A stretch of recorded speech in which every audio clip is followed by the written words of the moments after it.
For the murder of the wounded, looting, cannibalism, you are hereby sentenced to death by hanging.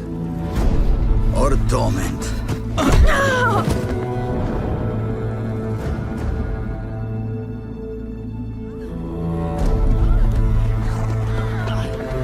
Don't meddle. Take the reward and let's go. Help me! Knew you witches wouldn't scorn imperial gold. Tough hunt. Tougher than yours, that's certain. Evil is evil. Lesser, greater, middling, makes no difference. Fit me! Bring her down. Do it my way. You like that, you bitch? Get the hammer. Kick her teeth in.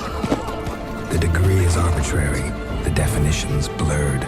If I'm to choose between one evil and another, I'd rather not choose at all. Just make it quick, Geralt. What the?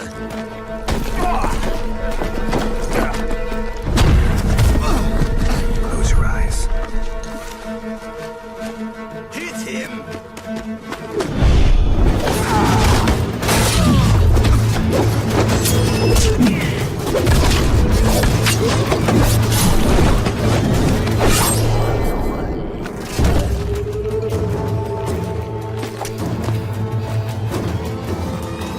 What are you doing? Killing monsters.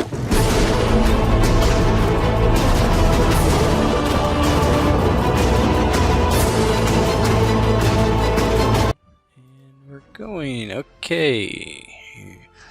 Welcome to the final session of The Witcher for Season 1, aka 2019. We will be starting up again in 2020 sometime. But for now, this is the end. Let's begin. The end.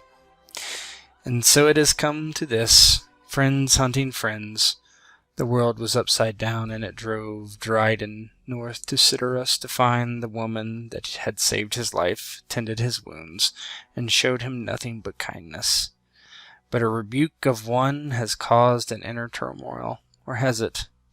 Eiry was in trouble, and the Justicars on her tail, ever getting closer to their prey. Would she escape the clutches of their long grasp, or would Dryden be the one to bring her to them instead? And so begins the finale of Season 1 of No Peace Until Death.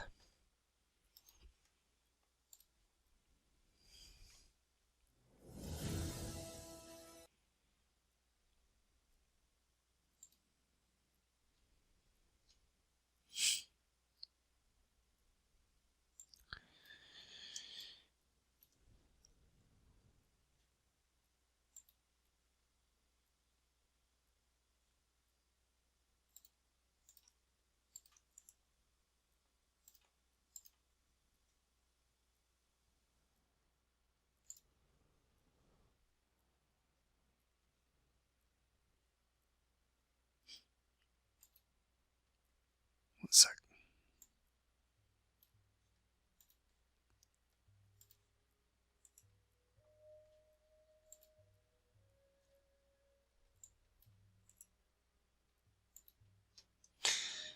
Here in the village of Cahill, Eiry has been a temporary resident for 2 weeks.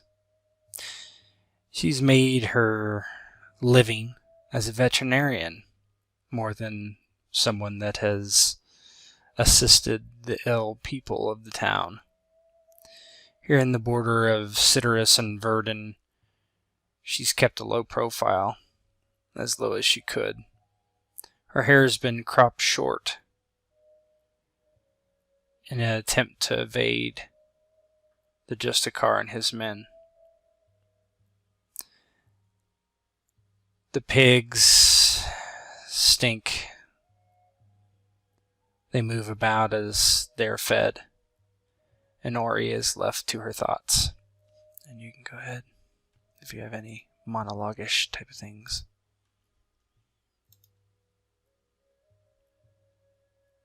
How bad is the background noise? I hear a I hear a buzz, Mm-hmm. but no background noise per Okay, se. the buzz is probably my air conditioning. If you give me a second, I'll turn it off.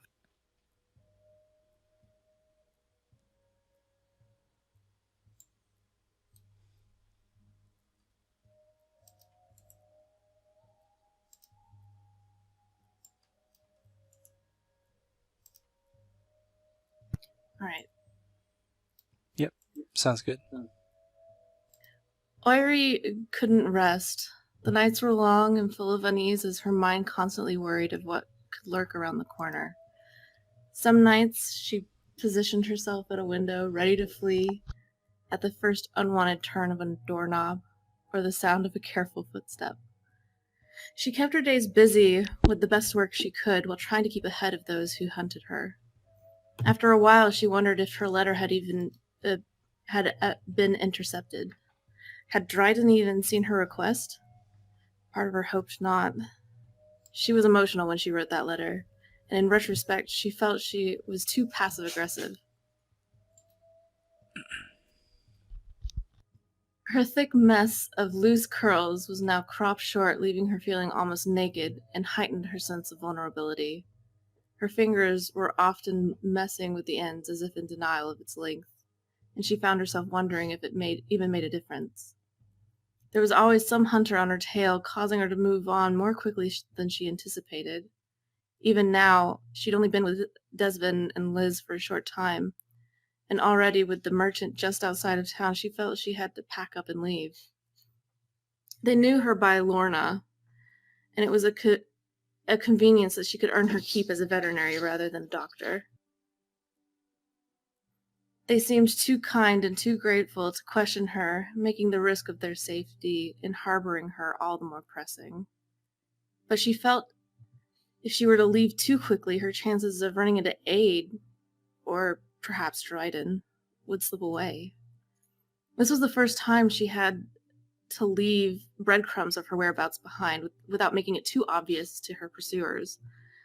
Perhaps it was finally catching up to her. That merchant was the only exacerbating her paranoia, and she was feeling it was time to leave the kind couple.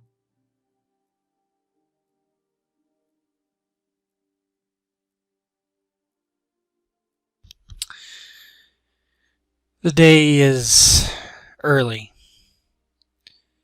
It's morning. You hear from inside the house, "Lorna, come inside. Food's on the table." Eiry will finish what she's doing and come into their home. All right. What's for dinner? You head back into the home of your quote-unquote benefactors.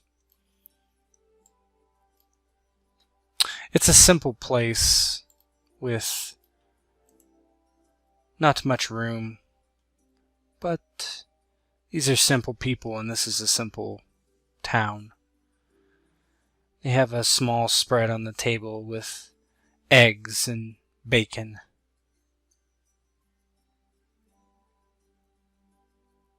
"Well, it's always bacon here," Desmond says. Eiry smiles. Despite her inner disposition, she always is trying to keep some sort of air of normality to her visage.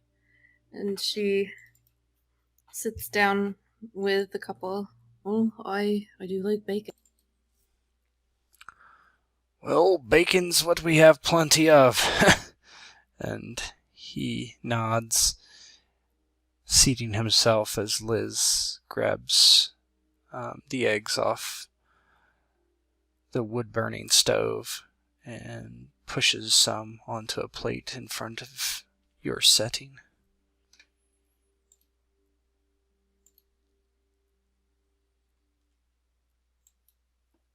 Well, how have things been with you two? I heard a merchant was in town. Have you done any business with Oh, yes, I have, actually. He's a peculiar fellow. Talks a lot.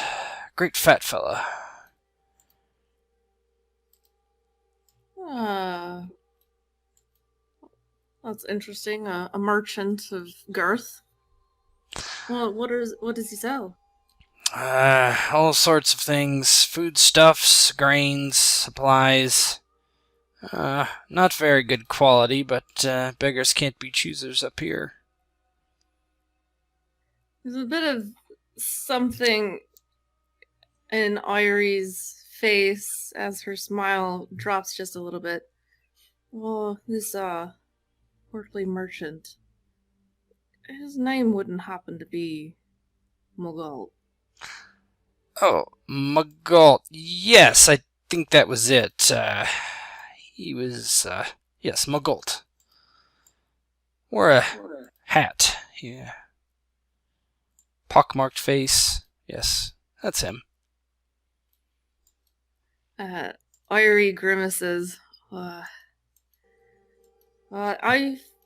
I've heard of him. He doesn't have the best quality of wares. I probably would avoid doing business with him. Yes. As I say, we don't get many merchants up this way, and, well, took what I could get.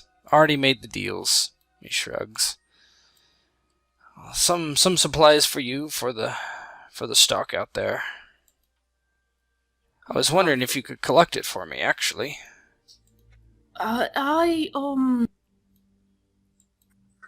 Well, he and I don't exactly have the best relation. Oh. The last time we met, it was not in good terms, and he probably would not want to see me. Well, very well.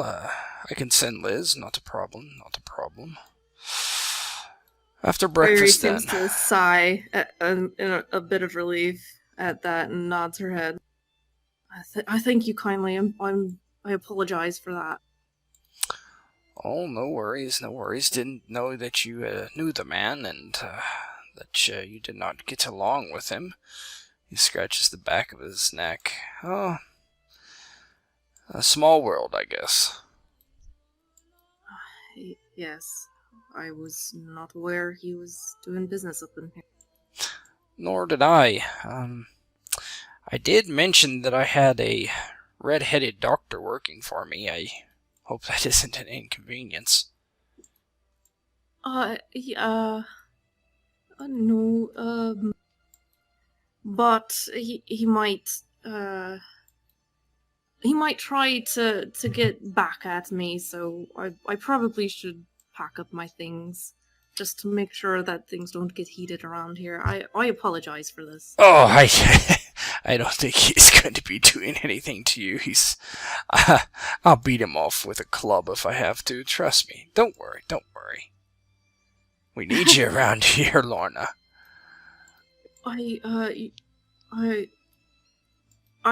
He has connections. It may not even be him directly, but he does have connections. I would, since you two have been so kind to me, it would be better for us all. I could come back at a later time and help you, but it might be too risky. Well, I suppose. And he looks up. At least finish breakfast, huh? Eiry takes in a deep, calming breath. Under the table, her knees kind of bouncing, but she gives a nod. All right, I'll finish. You took all this time to prepare this meal anyway. I'm so sorry about this. Oh, I'm sorry for blabbing my big mouth, I guess. Oh no, you didn't know. He nods slightly and shrugs. And as that through one of the windows, the camera pans back, and there's a lone figure walking along the road just outside of town.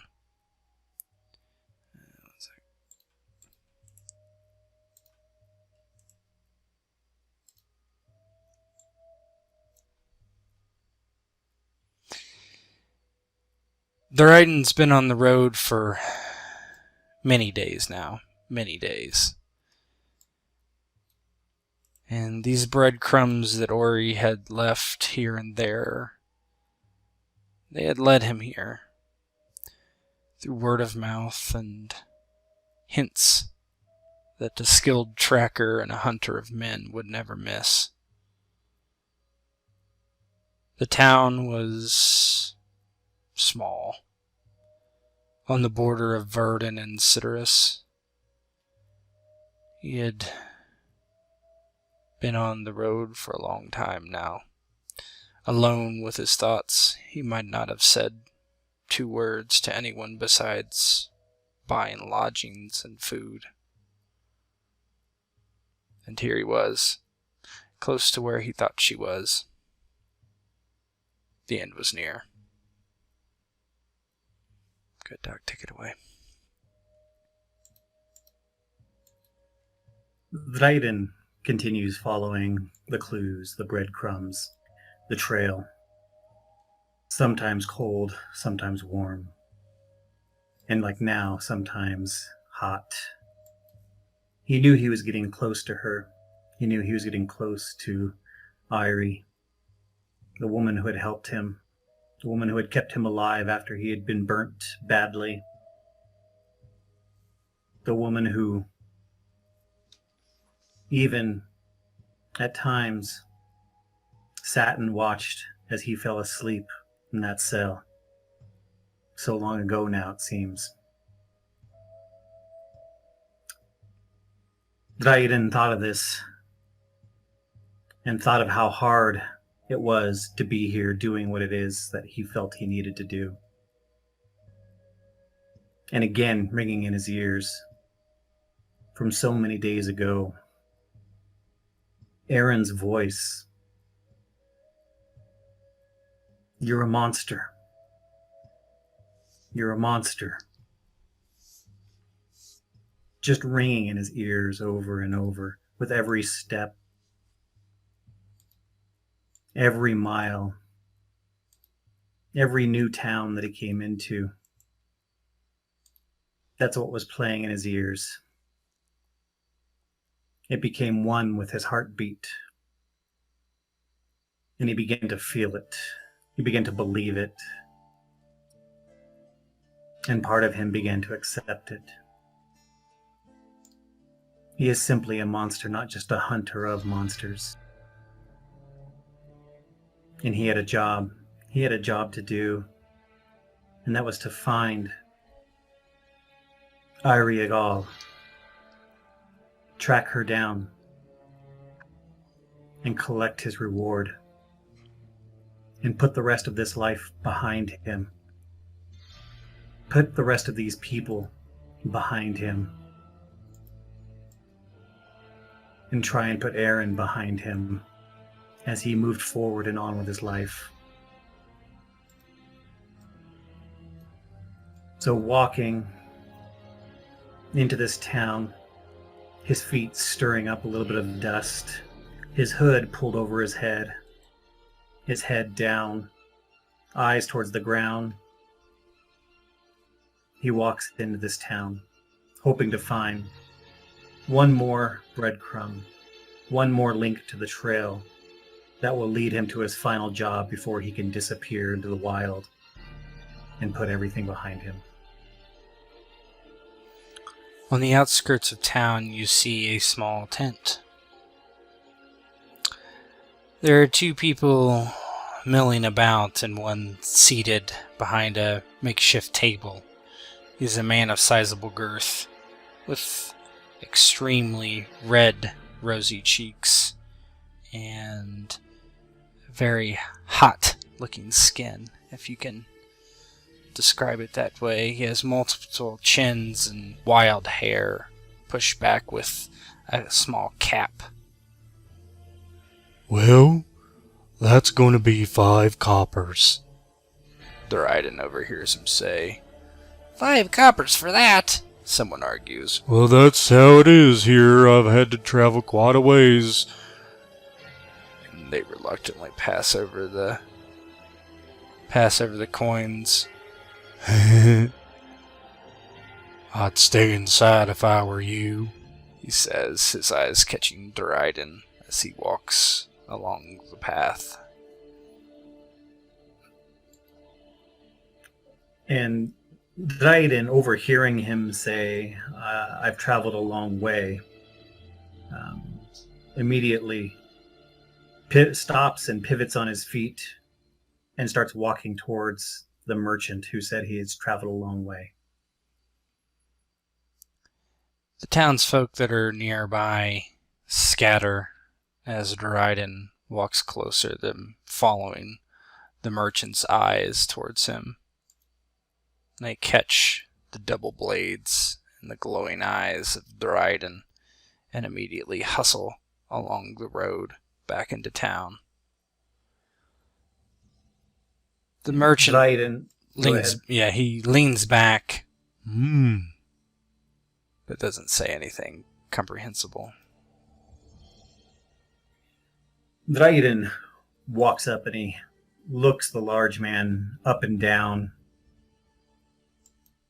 I heard you say that you were traveling a long way. Where is it you have come from? Oh, I came from the south of Erden, all the way north. I am looking for someone. Maybe you can help me. Oh, well, who are you looking for? I know lots of folk. I am looking for a woman, a doctor. She has medical skills. She has red hair. She has long, curly red hair. Muggles von Saul steeples his hands together, his fat, chubby fingers pushing against one another.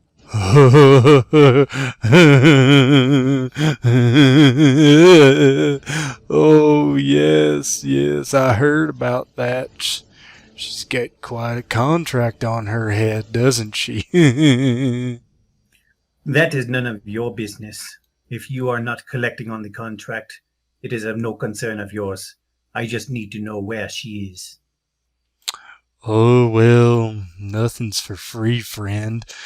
Well, you know what? I'm in a giving sort of mood.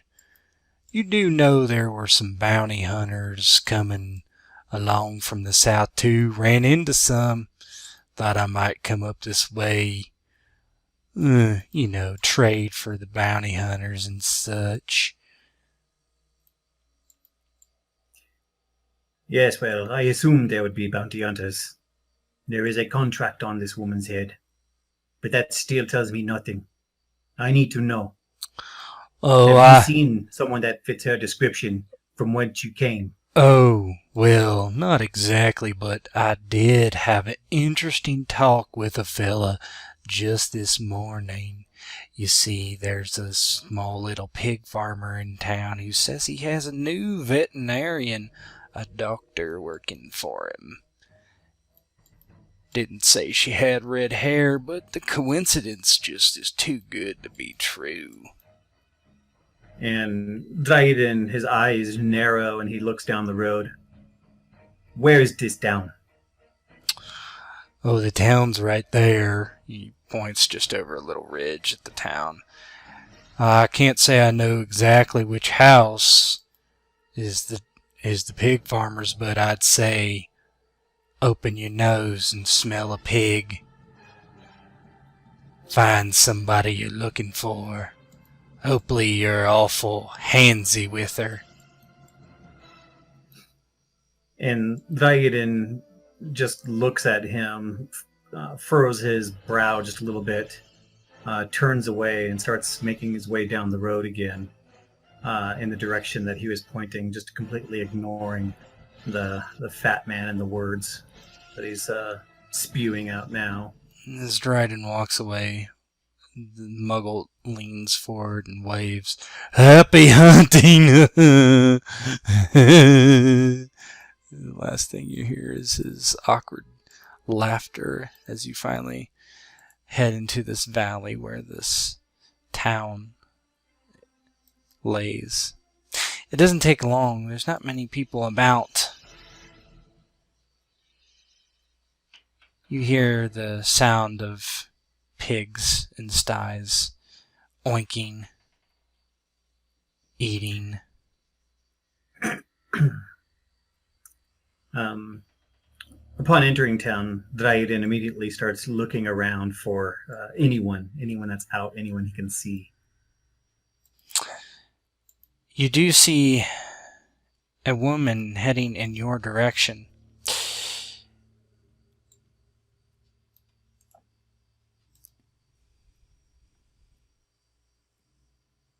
She casts her eyes up at you, but seems to not pay much mind, intent on walking by. And before she's able to walk by, Dryden puts his hand on her shoulder and kneels down to get on her level. Excuse me? I need your help to find someone here. She's a young woman, but she's not a kid. Just FYI. Oh, okay. Yeah, sorry. Excuse me. Who would that be?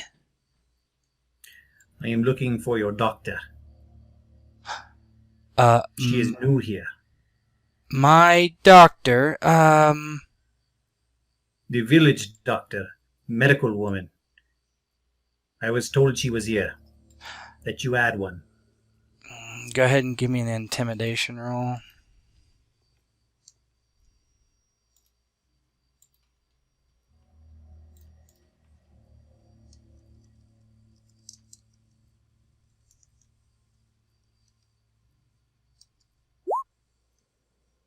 Oof.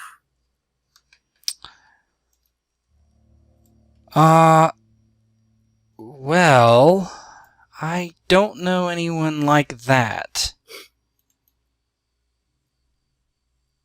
And when she says that, he just takes his hand off of her shoulder and continues walking, looking for someone else.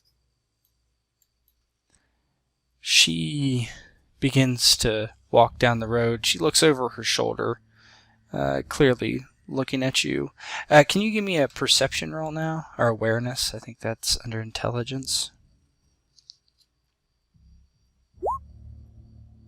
Yeah, you see that catch that she doesn't continue walking down the road. She cuts into an alleyway. You're not sure why or where she goes, but she definitely doesn't continue down the road. Noticing that, as soon as she cuts into the alleyway, Dryden will immediately attempt to follow her. Because she immediately did something suspicious as she walked away from him. Mm-hmm. So he thinks she might be lying. Is there a tracking skill? What would it be? I know they use outdoor survival for tracking in the wilderness. Yeah, wilderness survival would be that one. We could probably do that one. I don't know what it would be for, like, in a town or something. Or we can do awareness too. That's Awareness fine. You can do checks, awareness again, and I'll do something else. Okay.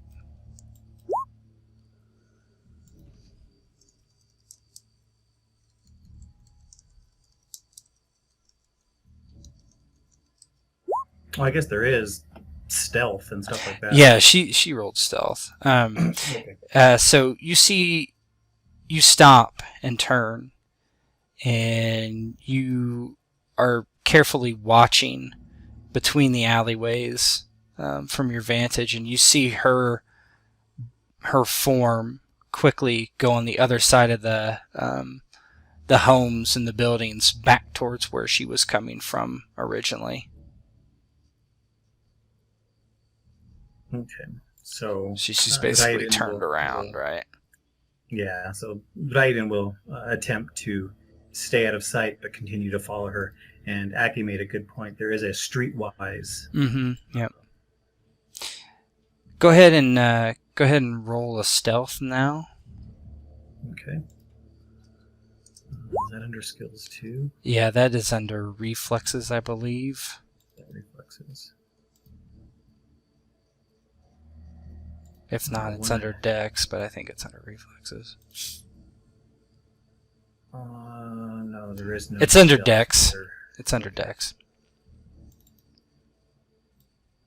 Well, one I've never used. I don't know where it's at. There we go. Got it. Yeah, you carefully creep along the road, staying off to the side.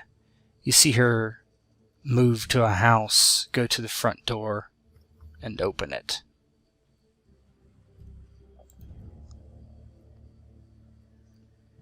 Okay, so Dryden will kind of stay where he is for just a moment, and watch the house. As Dryden is watching the house, Eiry, the door opens very quickly. One sec, let me switch the screen.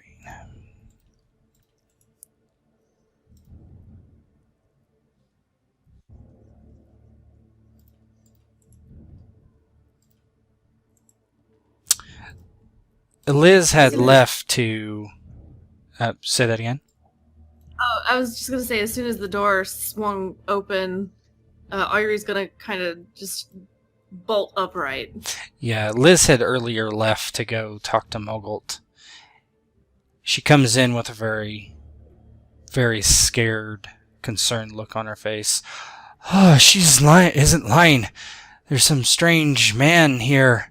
I think he was a witcher? Looking for her. He had 2 blades on his back, and I could have swear I saw his eyes glow. I told him you weren't here, and I didn't know who you were, but he still was looking through town.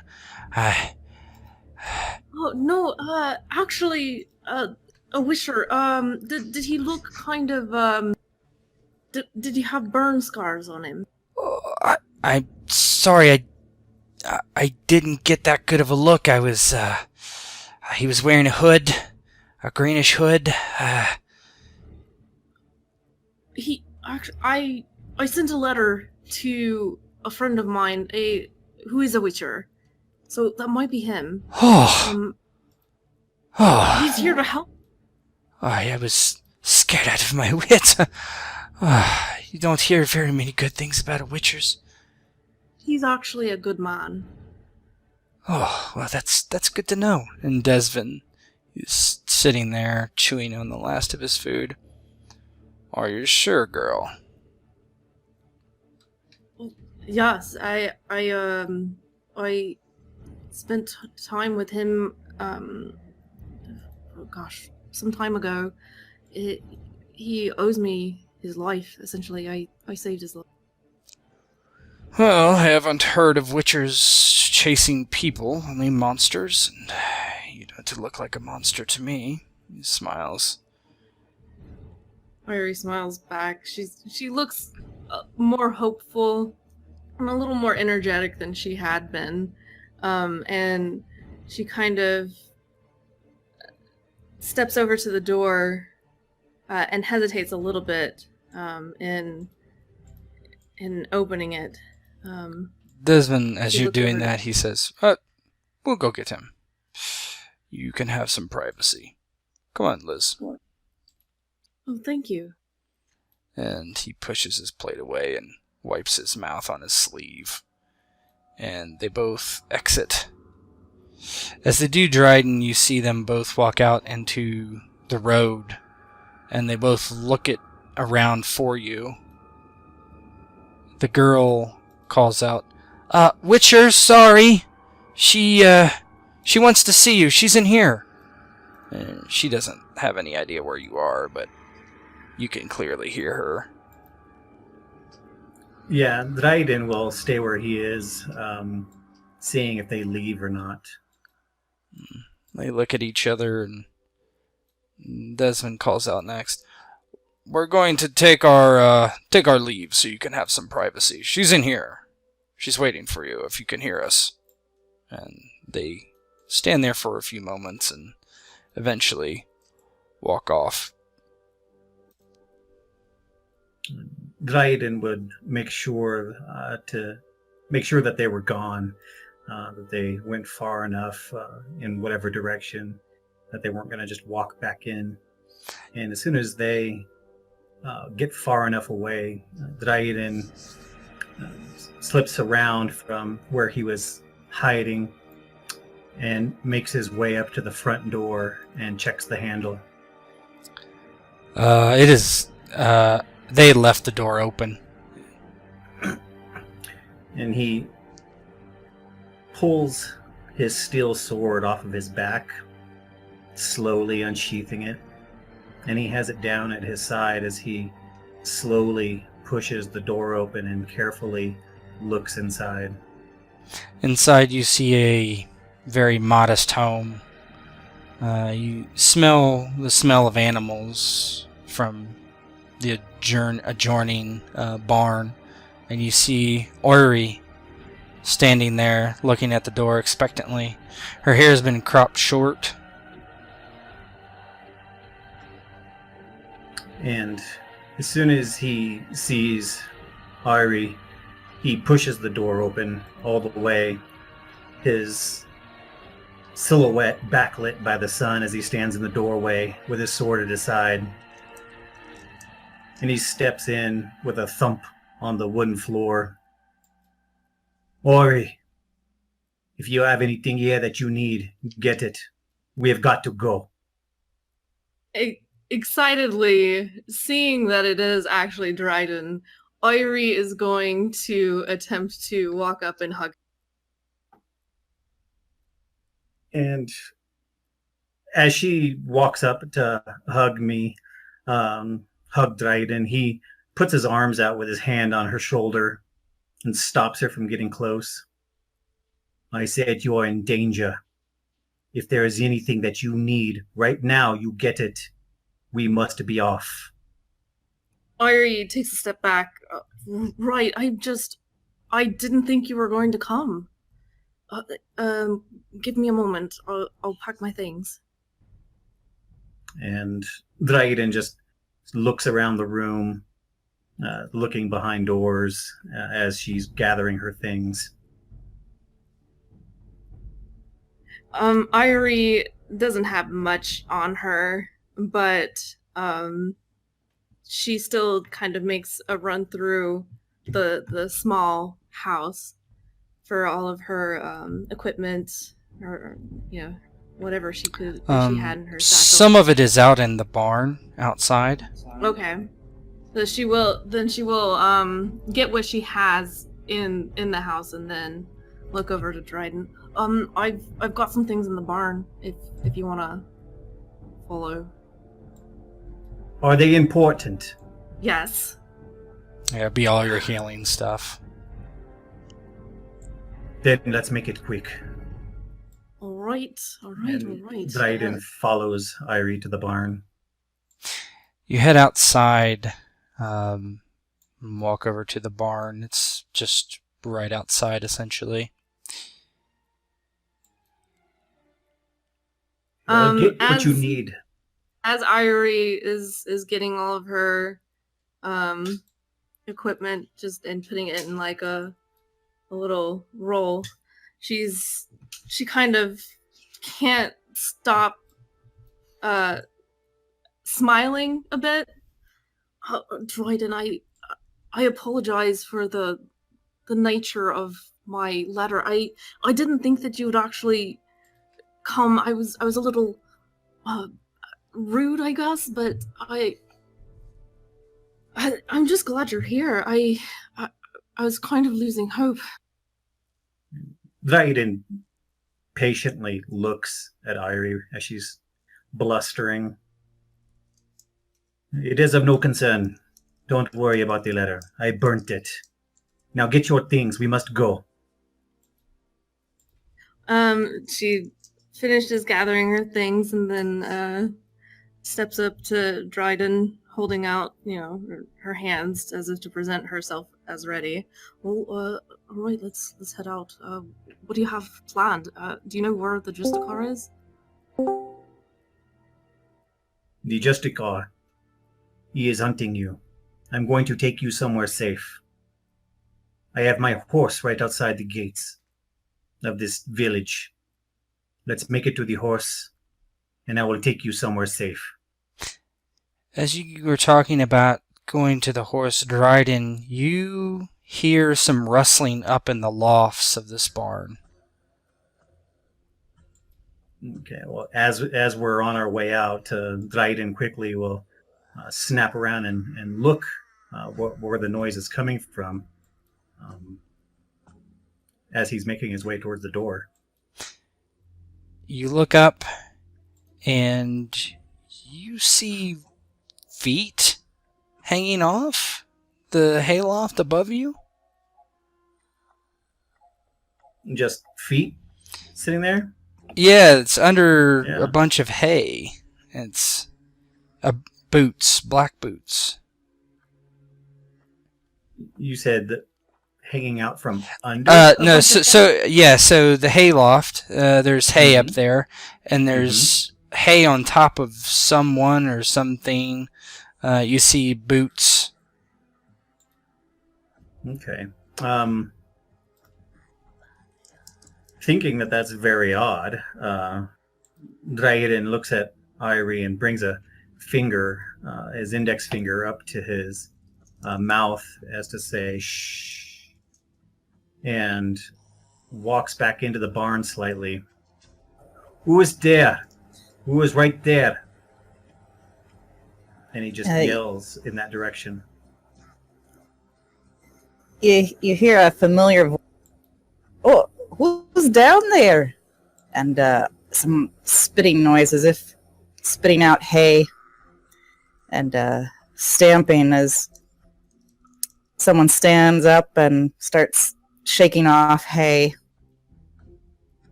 Another voice kind of erupts from up there. For fuck's sake. Where the fuck have a are headache we? like I do?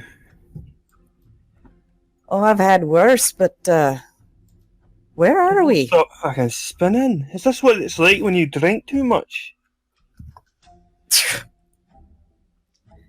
Eiry pokes her head back into the barn.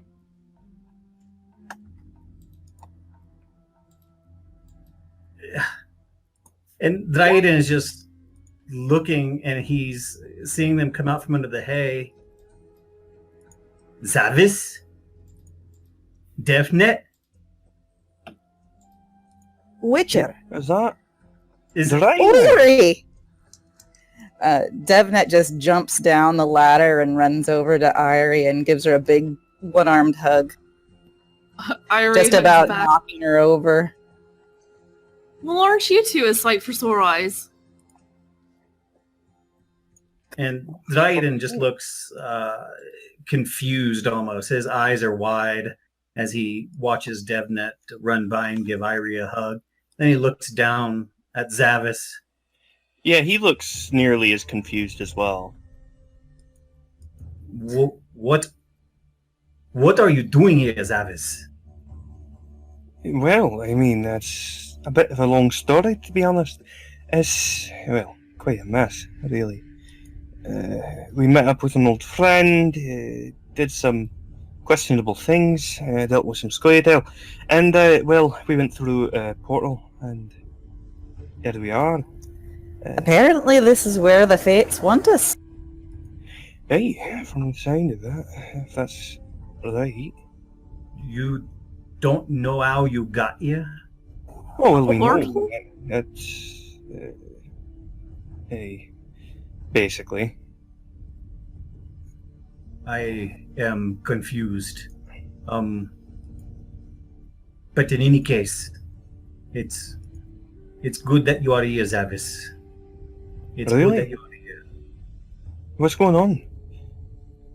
Dryden came to help me. She is in trouble. There is a Justica after her. Aye. Pray after us too, actually. How about you? Did they come looking for you? Me? No. They did not come looking for me. I heard about the Justica looking for Eiry through other channels. I came to find her to take her to safety. I think it might be time we took care of this once and for all.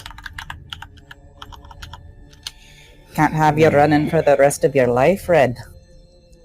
Oh, trust me, I don't wish it. It's been quite a tiring time since we last saw each other. How are you doing? How's your arm? Devnet just gives a big smile. Honestly, Eiry, I've never been better.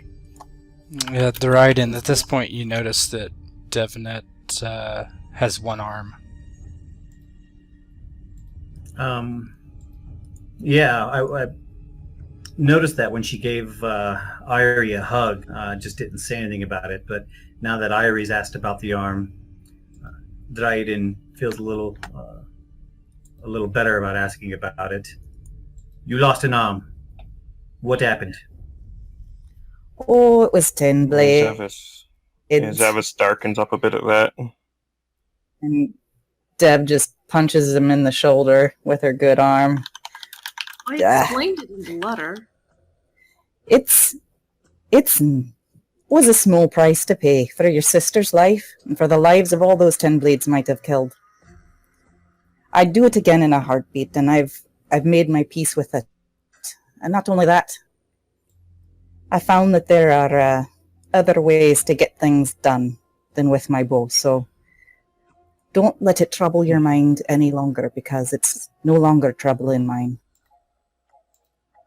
That's good to hear.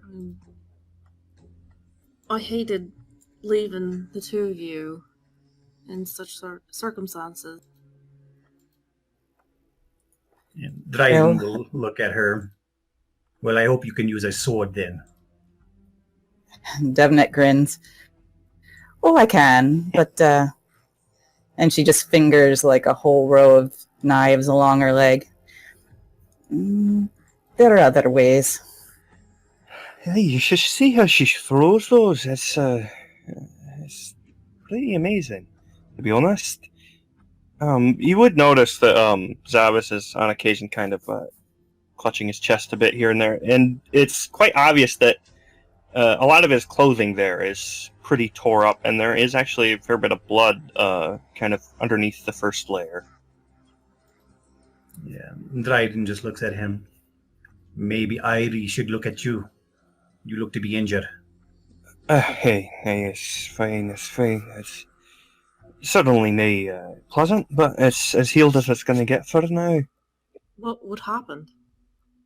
It's a long story. Fuck's sake. I mean, it's really a long story. And you were saying she's in danger, eh? Are they coming now? How close? I don't know where they are. They have sent hunters out for her. I was told by a fat merchant in the next village over that he has heard about hunters coming after her.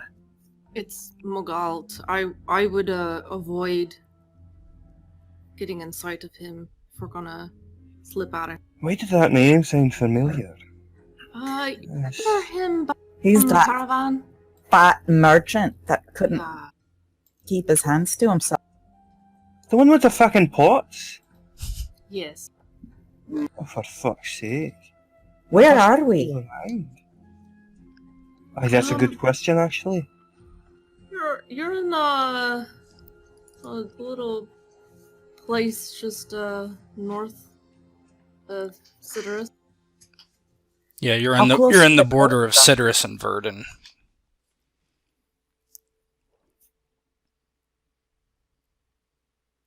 So Dryden will look at all of them and shake his head. And he looks over at Eiry. I was supposed to take you to safety, not babysit all of you. I doubt you'd know safety if it bit you in the arse. What about getting a ship over to Skellige, Eiry? How does that suit you? Or do you think we should take care of this Justica? Well, I can't keep running. I sent a letter to Dryden asking for help in not exactly killing the Justicar, but perhaps making him wanting to stop pursuing me. I'd just like to live my life again. Well, I can't say I think that'll happen without him dying. I mean, if he's gone this far, I mean, fuck's sake. It's a problem to be sure.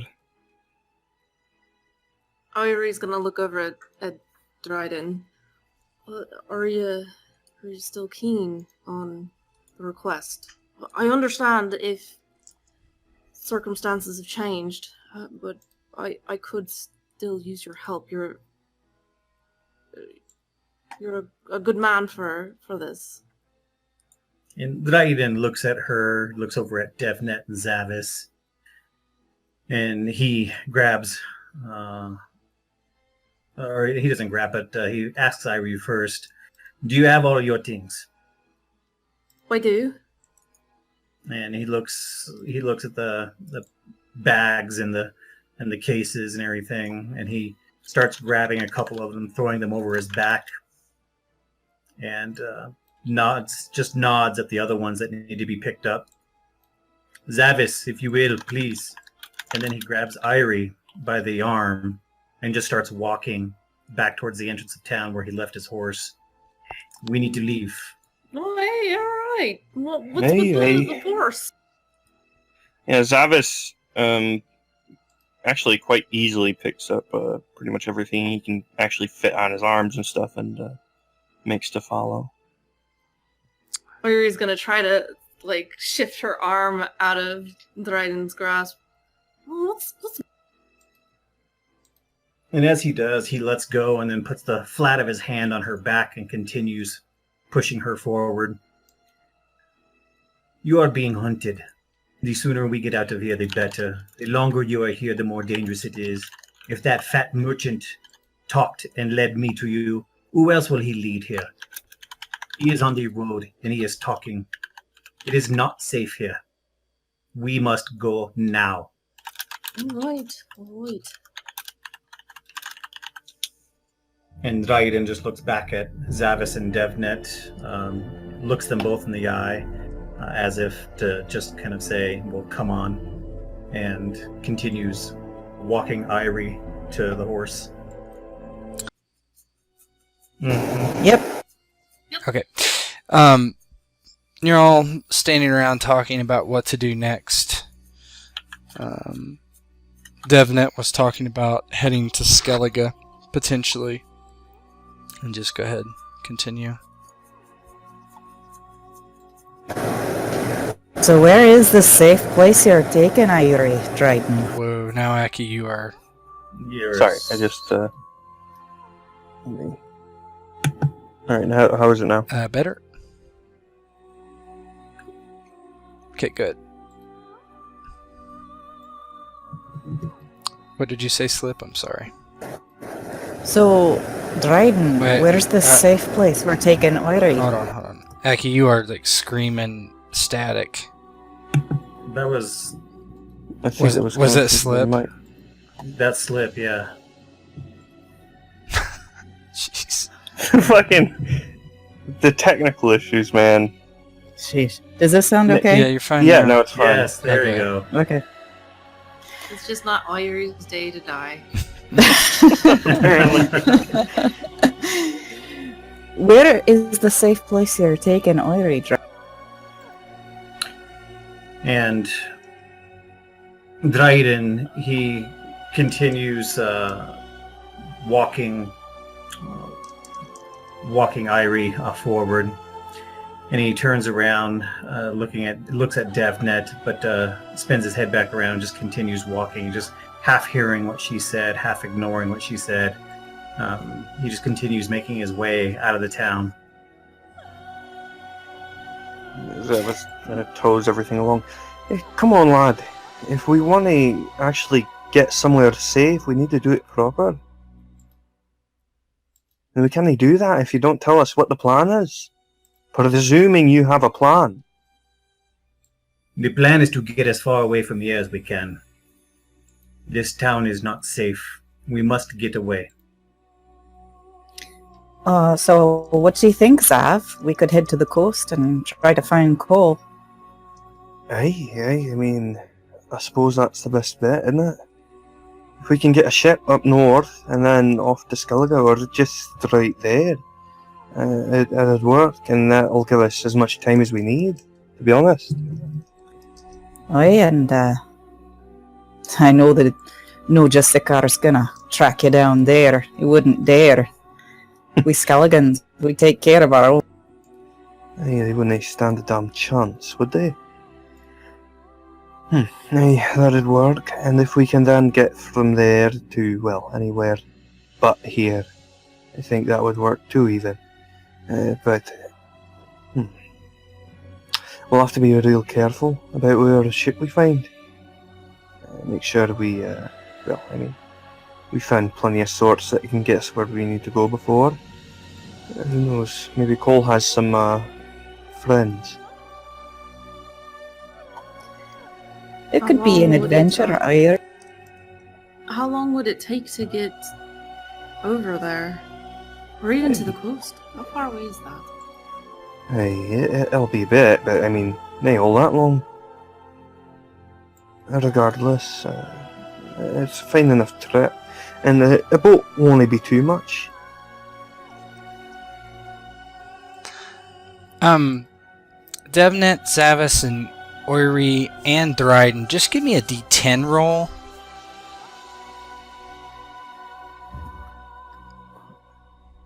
I have a button for that.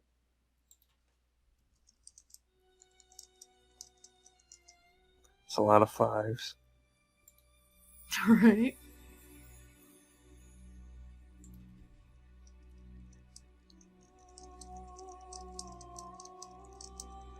Is this like symbolizing what Dryden's gonna do? And Oh no! 1 second before anybody says anything, I wanna. Okay.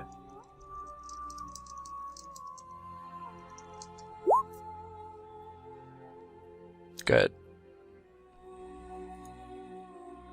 Mm-hmm. Yeah, Zavis seems kind of concerned with the whole situation. Is really kind of starting to take in the area. Hey, what exactly? You said they were sending folk, but how close are they?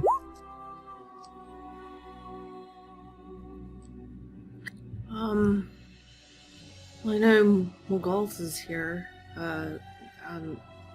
I haven't spoken to him. I've been kind of avoiding him.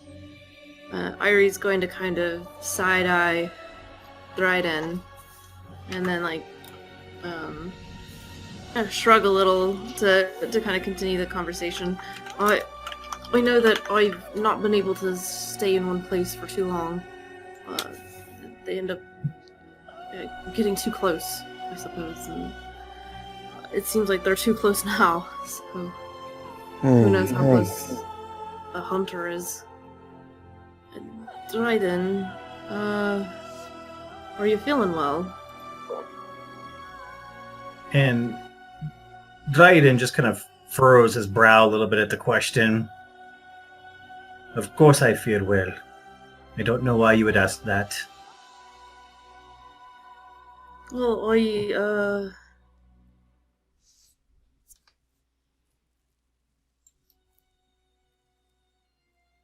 Zavis is kind of pacing up a bit to catch up with the two of them.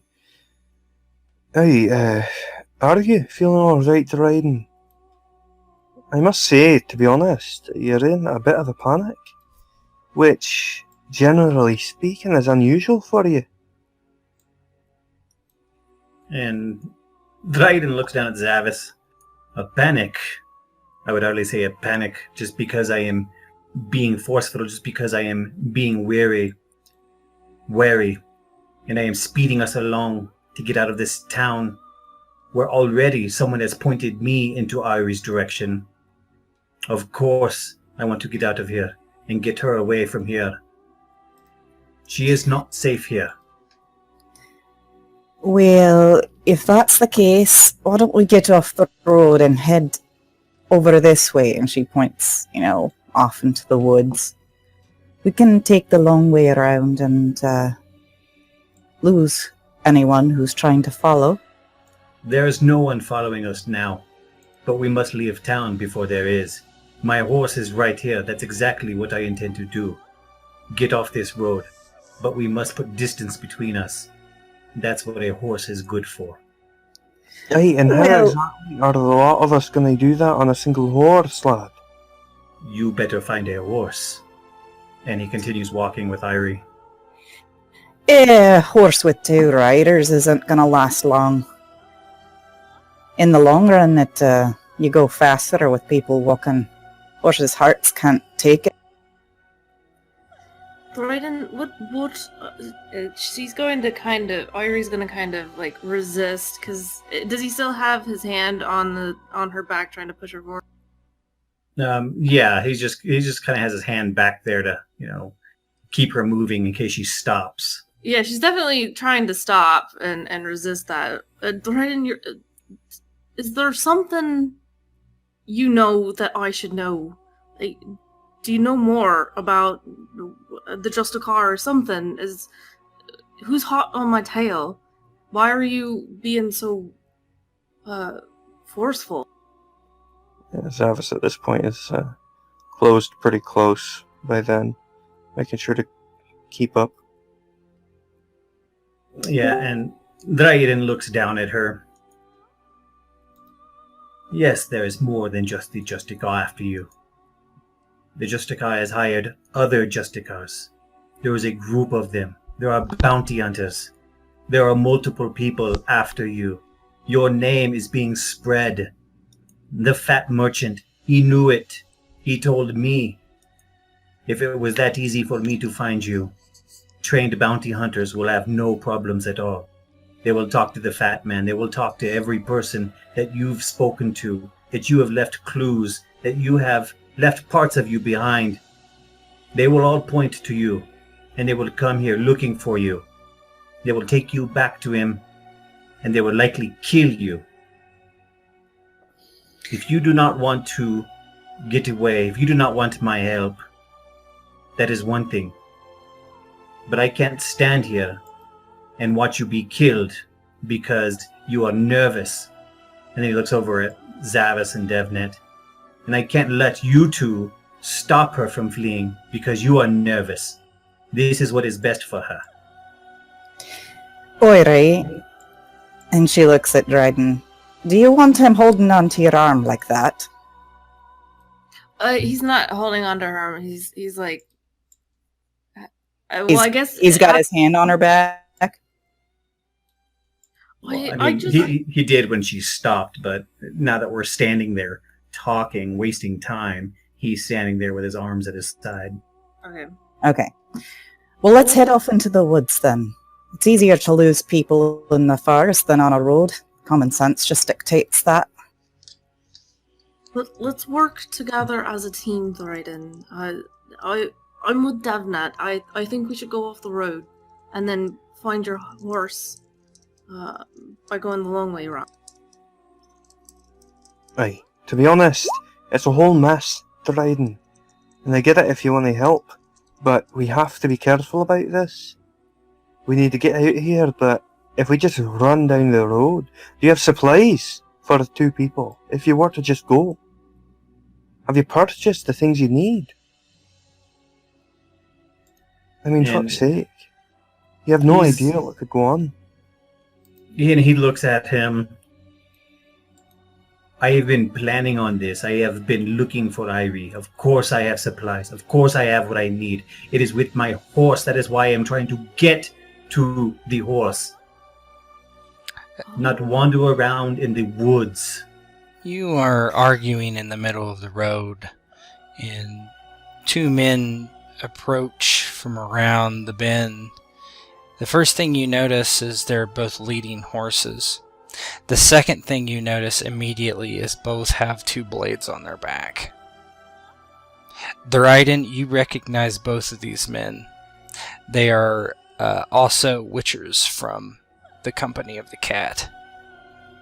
Avjay is someone you actually grew up with. They immediately spot all of you. And immediately after seeing and recognizing who they are, Dryden grabs Eiry by the arm, pulls her back behind him, and then Eiry stands there with his hand on the hilt of his sword, waiting for the other two to approach.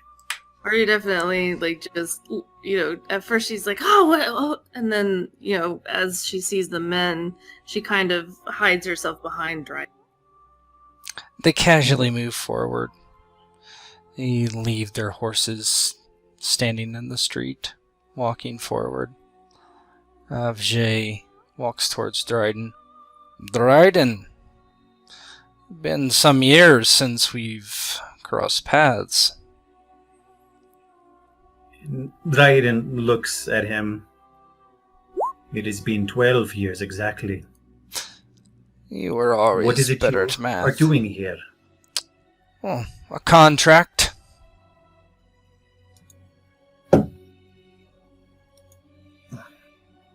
Yes, well, it was good catching up. And then he goes to grab Eiry and keep moving along. Sorry, Dryden, you're not understanding. We're here for someone specific. One of you. One of us. There is no reason why you would be after any of these people. Oh, that's correct. We're after you. I am sorry you are after me. Yes. It has been brought to our attention that you're taking contracts and then not fulfilling them. Actually, going against the fulfillment of those contracts.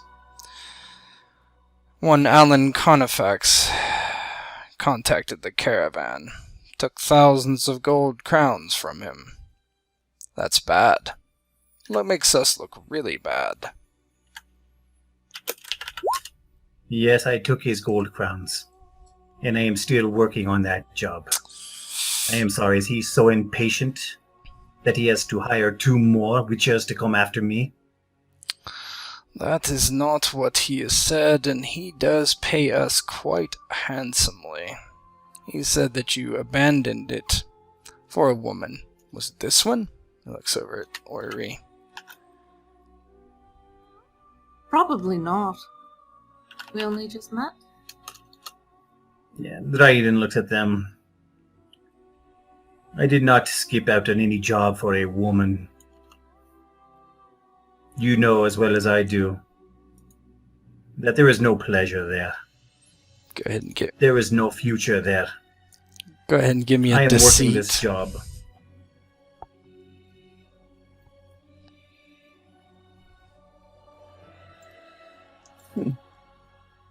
And is Dev What? doing the thing she said she was gonna do? If Fucking. Wow! Dryden. Oh my. Fucking. Oh Deb's my. backing up and backing Eiry up to maximum range for her, and then she'll, at the first hint that they start pulling anything, she's gonna start throwing. Fucking. Just Avjay, by the way, as well. Following that up with the 9. Yeah, I mean, they're witchers, right? Yeah. Avjay. Yeah, I know better. Dryden. Got to take you to Carnifax. We have a contract, and we fulfill them. Zavis kind of twitches a bit at the name Carnifax after what he's heard. And so, you believe you're, Zavis kind of having set everything that he was dragging along down, kind of steps forward quite amicably. So, you believe your fellow Witcher has betrayed this fellow Carnifax, eh? That's what we were told. Aye, and What makes you believe that? Well, seems reasonable, everything you said. Doesn't matter, really. He hasn't returned on his contract. We found Nicholas's body. Burned. His swords were still there. Don't think another Witcher would allow a kinsman to be killed and not do anything about it. That is why I have not returned to Carnifex. I am hunting down the mage that killed... What was the other witch's name? I'm sorry. Nicholas. Nicholas. I know where he went.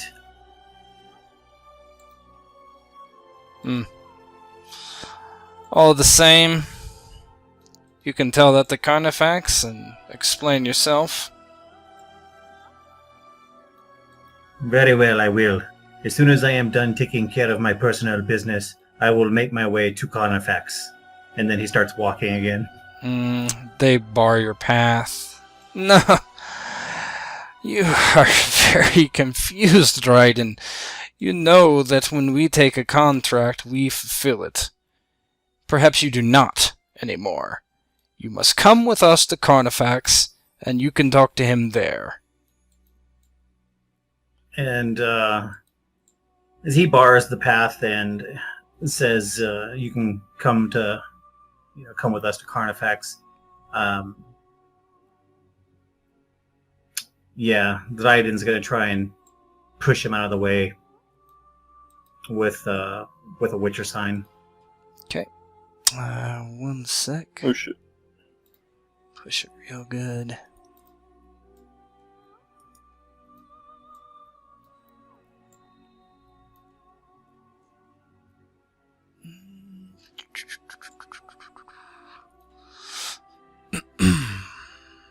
Give me just 1 second.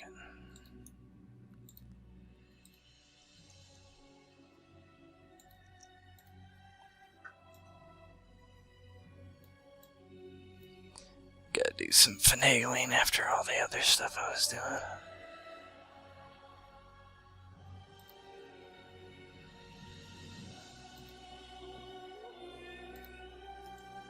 Oh my. Zavis was gonna bullshit his way out of it, or try to, but the problem was, like, collaborating that with Dryden just is difficult. Yeah, you could say that. Yeah, he's not much of a talker. Yeah. And these guys took a contract. This is going down. Yeah, I was gonna say, I mean, they're fucking cat witchers, let's be honest. So, Tet, Yep. I had been backing up with Eiry as far as we could You get. can back up wherever you would feasibly like to. Yeah, Zavis would have been kind of behind Dryden, but in front of them. Yeah, you can put yourselves wherever you think you want to be. Yeah, where do you think? And we are headed... Let me... I have a range of 100 meters, and I only get a -1 at my full range because of my extended With range. knives, so 100 I mean, as meters? far back. Yes. Well, that's what it said on my character sheet. Unless you that was put in incorrectly. Yeah, I don't think that's right. Hold on. I do think Well, let's look it up. Yeah, double check. it would be under gear. I think That would be it's full range. 10. Honestly, let's see. Throwing knife Well, this is full range, where you would normally get a -6. body times or- 4 is your normal range. What's your body? My body is, I think it's 5. Hold on, let me look at it.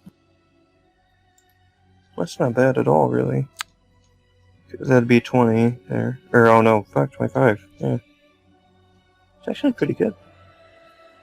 Yeah, so my body's 25. So that's no, your Oh, no. Yeah. Body is 5. So times 4 is 20. your... and then Is that your maximum range? no, or- that's your normal range. So we would go to the range table. So that would be your long range. So that would be long. That would be -4. If you're extreme, you would be at 40, and that would be -6. Okay, well, she's going to take it to 20, and that's meters, right? Because Whatever the she's units got, are, yeah, on there. Yeah, she's got her extended range, so it'll only be a -1 for her. Okay. Yeah, just position yourselves where you would like to be. Right there, Eiry. Right here? That's as far back as Dev's going. You're welcome to go farther. I don't know that she'll want to. You gotta throw some bombs. Do I even have? Yeah, you would have them in your bombs? satchel. Yeah, you got all your stuff. Oh yeah. Let's start with Dryden. Go ahead and roll your sign. How much stamina do you want to use? 4, because now I can use 4. And it's going to be the Ard sign, the air sign.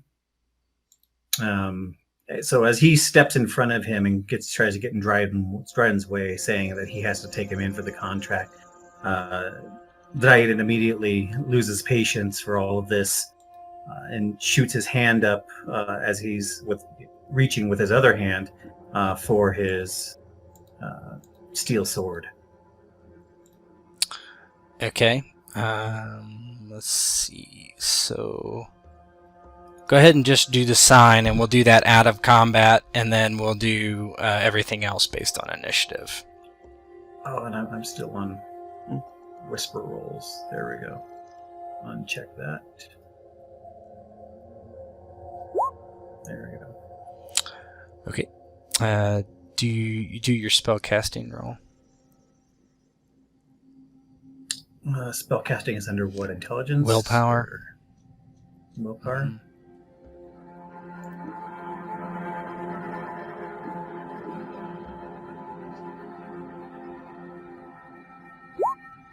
Okay.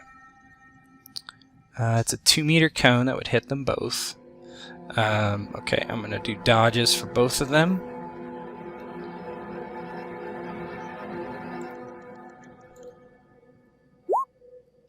He does not dodge. Okay.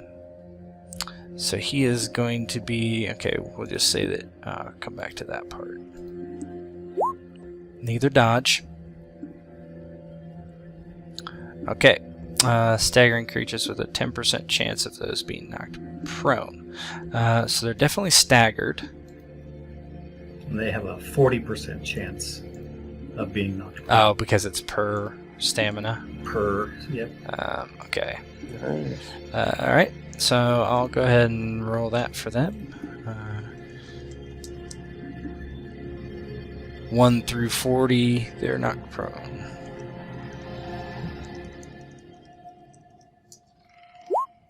No. But they are staggered. Alright. Let's go ahead and roll. Let me make sure it's clear. It is. Go ahead and roll initiative. You reach back, and how does it look as you stun those guys? So you get this ready. Yeah. Can't click on my token. You cannot click on your token? Oh, that's because I didn't. Okay, I could. You're on the wrong one. Yeah. I did the same. Yeah, so as he reaches for his steel sword, and, he throws his hand up, and just around his hand, this ball of energy forms and just kind of blasts out of his hand, hitting them both, kind of knocking the wind out of them. And he starts yelling at Eiry, "It is time for you to leave!" Yeah, they both, just are dazed as they are hit by this thing, as if they didn't expect it to happen. Alright, so if you want to draw your weapon, that is an action. Unless you have something special. That would be your first action, then you could, pay stamina to do more if you want. Yeah, I'll draw my sword. Okay. Any follow-up actions with stamina spends? No. Okay. to save my stamina. Dev, you are up. Alright, she's gonna fire twice. Okay, which one are you going to throw at?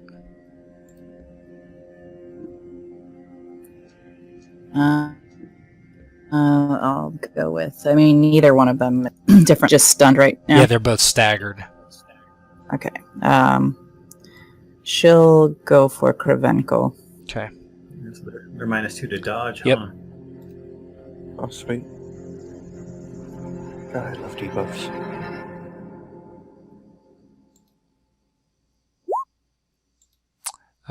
Did you put your negative modifier? You did not. What's your Should have been. I see no negative in there, but Oh, athletics. Yeah, that was 24. Yep. But I didn't add the. Yep. It should have been a 25. So -1 +1, so it should have been a 25 to hit. don't you have a negative for range? Right. It would have been a -3, Mhm. but I have +3. Or it would have been a -4 and I have +3 because of my extended range. So it should be at I 23, think I'm at right? negative. Yeah. No, but we get the plus because of their staggered. Stagger gives them 25. -2 to their defense. Yeah, they get a Oh, negative gotcha. dodge. Gotcha. Yeah. Gotcha. Yeah. So it'll be effectively the same. Okay.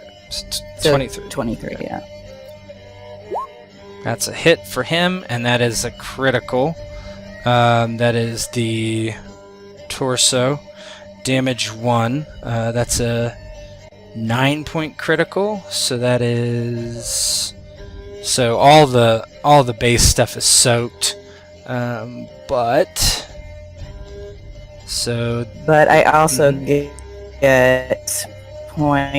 pinpoint aim. Critical. I can pinpoint aim at a DC equal to the target's dex times 3. If I succeed, the pinpoint aim value is added to the critical roll, and these only affect the location of the wound. Ooh. So did I exceed their... Dex times Dex 3. You did on Kravenko, yes. Okay, so that value is added to his critical. Holy shit. Okay. Fucking what?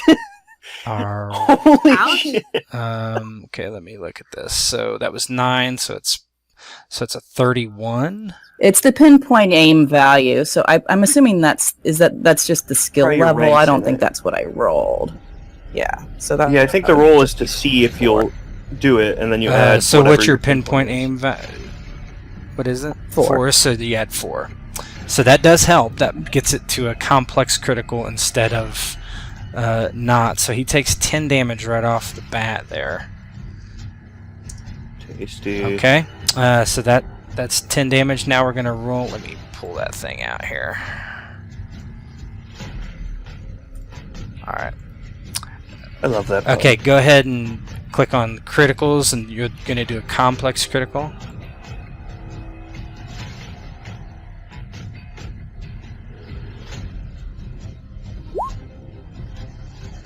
Okay. So -3 Oh. to speed And dodge. and to dodge. So I'll go in there and do that one manually. Dodge, dodge, dodge, dodge.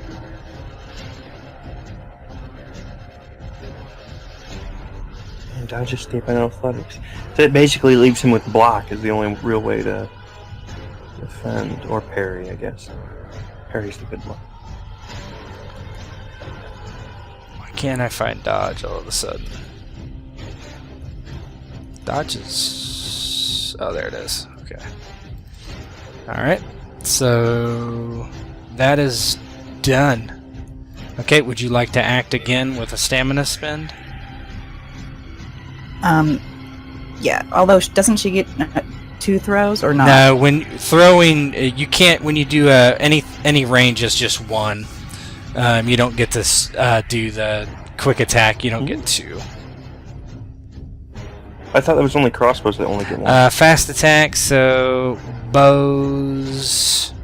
I guess technically it's not ranged. Yep. Go ahead. Do another one.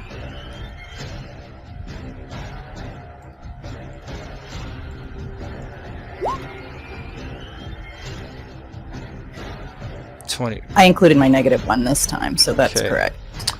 So, let me look. How long is he staggered for? Till his beginning of his next turn. Okay. So he's going to try to dodge again. Wow, so he's -5. That's 5. Mhm. Hit. Okay. That is right now. It is a 16-point critical.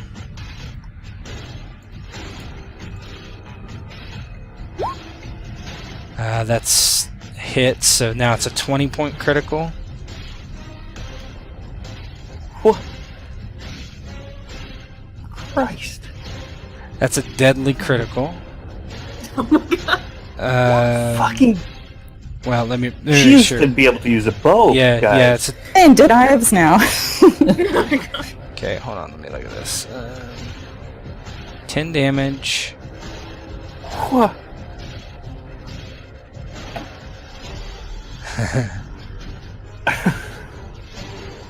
Oh my.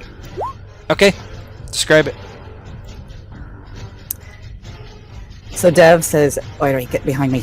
And she draws 2 daggers out with one hand, throws the first, and it hits him in the leg, and he immediately crumples a bit. And while he's still in the process of recovering from that blow to the leg, she throws again, and this one spins through the air and hits his neck at an angle, and it just keeps slicing through, and his head starts to loll to one side, gushing blood, and he collapses to the ground. Okay. You may go again. This throw is going to be at a probably the other one probably should be 2, or that one was over Zavis's head. This one would have to get around Dryden somehow, so I'd probably give a -5 to the roll for him being in the way. I'm gonna save it because she has limited ammo and she's gonna use it to get crits. Okay. So Eiry is up. Reasonable. At first, Eiry she'll look like she's gonna get behind Devnet and, of course, be absolutely shocked by her display of skill. But the, go-getter in her, she's now looking at, what's going on, and she's gonna want to kind of move her position, actually, over to, I think it right here. Okay. That's That's fine. I think it's 12 that goes. So you're going to run that much because your speed is something less than that, right? Yeah. Okay. Yeah, she's going to spend her turn running into a position where she's going to try and do something later. Okay. But yeah, she's actually going to try to do part. That's fine. Zavis. Yeah, so a bit taken aback by, the shower of blood from Krivenko and the ensuing death. Do I need to spend an action to get my knuckles out, or would it be... Did you have them out? I didn't state Yeah, it. No. Okay, yeah. I mean, it's like he puts his hands in his pocket and pulls them out. But he did put everything down before walking up to this, I guess. Yeah, so having seen that and realizing that there's kind of no coming back from this, Zavis is going to go in. So he'll move up alongside Krivenko's kind of crumpled body and go in for Avjay.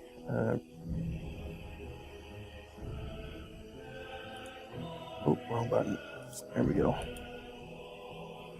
Hand to hand with a witcher. Brass knuckles, I'll have you know. There's a difference. These ones deal like 1d6 extra damage. Well, Zavis did take 10d6 damage the last time he was in a fight and didn't kill him. He did. So, okay, he's going to dodge because his weapon is not out. He's got a -2 penalty to dodge. That's a 9-point critical. 9 damage to the left arm. So let me. So soaks first. So let me see what his soak is. 6. So 3. So he takes 1 damage, just baseline. Hit him in the arm, but now 9-point critical. 9-point critical is a simple critical. So that's plus 5 damage, and go ahead and roll on the critical chart. Alright. Criticals. Which one was it? Simple. Simple. Cool. Okay, you take -2 to speed. Athletics. That is just brutal. And And then dodge and athletics. Let me do that real quick. It's going to be done this way.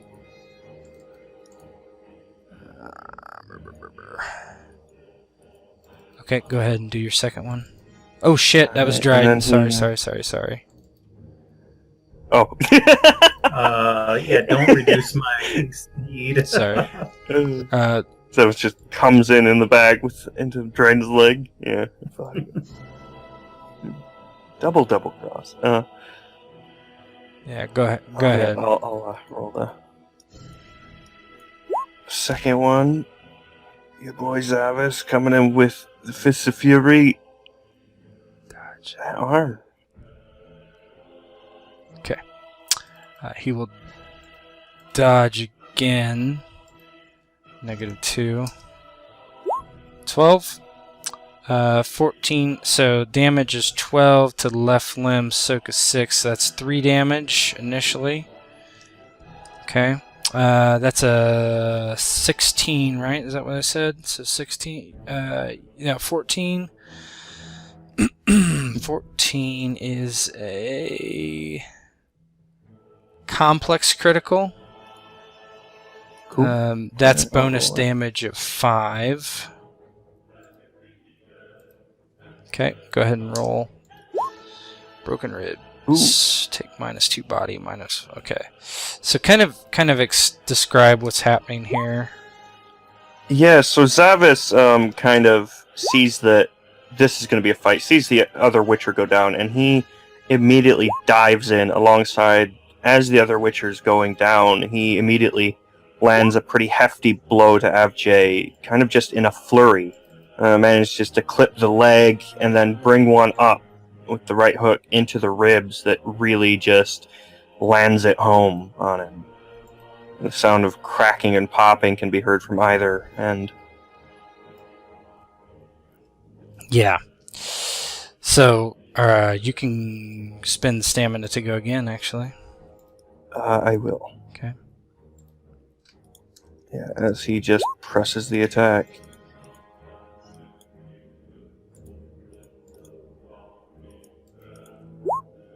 .22. Dodge upcoming.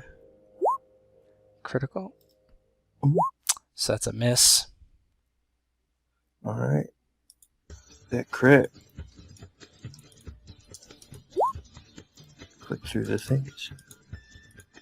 Let's see if the next one hits or not. Come on. 17. Ooh. It's a little bit low. Miss. So he's starting to kind of get his bearings about him as you hit him a few times. The first one he completely sidesteps and just knocks your hand away, and the other one you kind of come over with an overhand. He ducks underneath it. Now it's his turn. And he is going to... He doesn't have his weapon out, so he... What am I going to do here? Bear with me one second. Let's see how far away I am from you guys. Yeah. He raises his raises his hand, and so he's done being staggered. raises his hand and just flames just gush out at both of you suddenly. It would hit both of you. Mm-hmm. So let me... Well, now I'm definitely putting points into spell resist. So it's You can dodge this one. 13. You can dodge it. Let me do the thing here.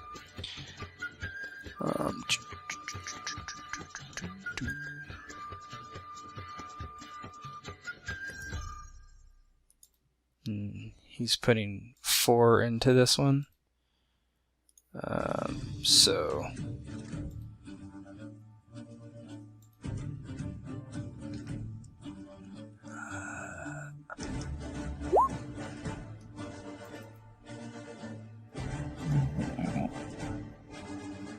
And so roll the dodge then, or? yeah, you guys both roll dodge. Okay.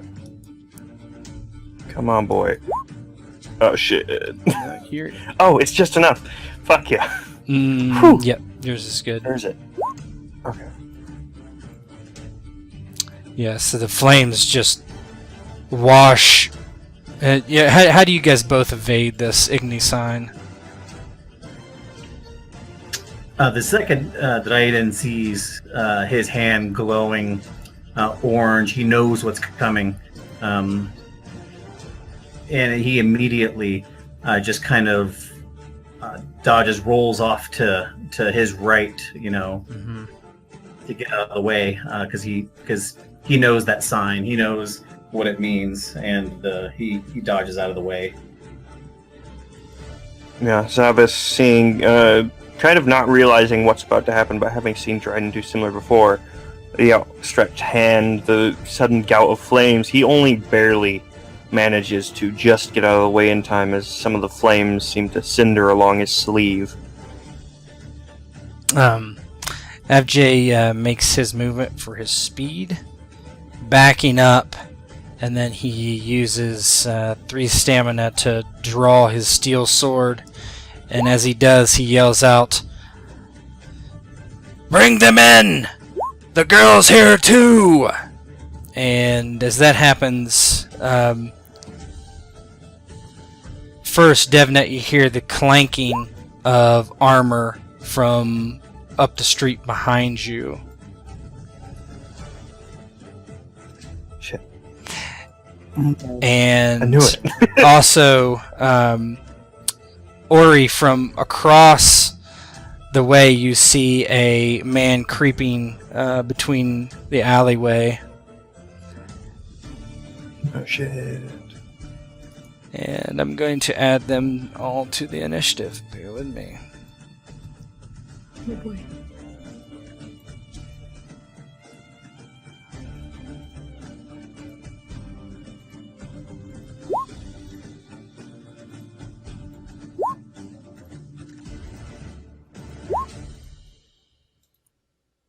What's the thing behind them? The guards, the swirling light. Something that shouldn't be there. Okay. It's a bad time is what it is. It's Carnifex, he's coming! He's already here. You would not want that. Yeah, that would be bad. Alright, let's... I mean, I know we just killed a Witcher, but we're not that. Dryden, you are still up. Go ahead. Okay, with his weapon drawn, Dryden immediately makes his way towards Avjay to strike him down.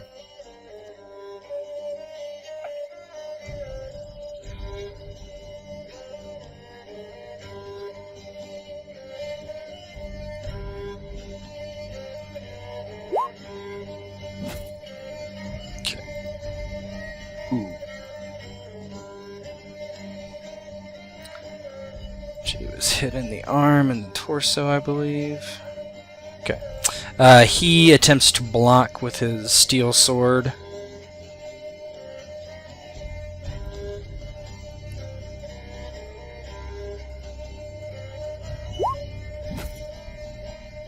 He does not. 18 damage to the torso.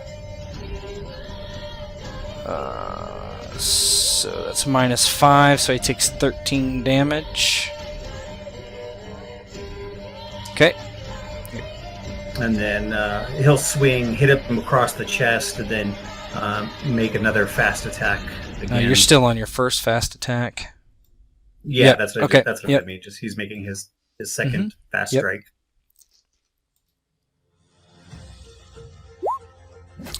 24. God, sword damage is scary. He's going to try to parry again. He's going to use luck as well.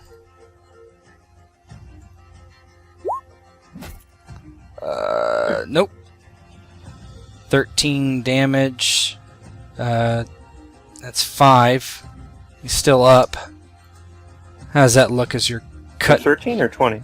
Oh, I was looking at Oh, mine. it's Sorry, 20. So minus. Say, Yeah, I'm sorry. So 16. So that puts him at 0. Alright, so he needs to make a death roll.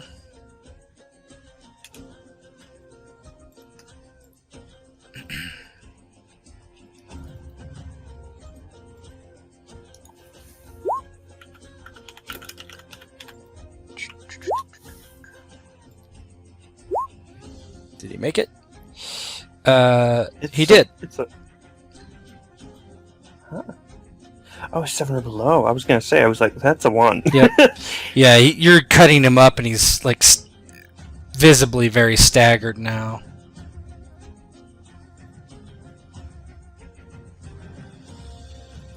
Okay, I'm going to use my stamina to make a second Okay. attack.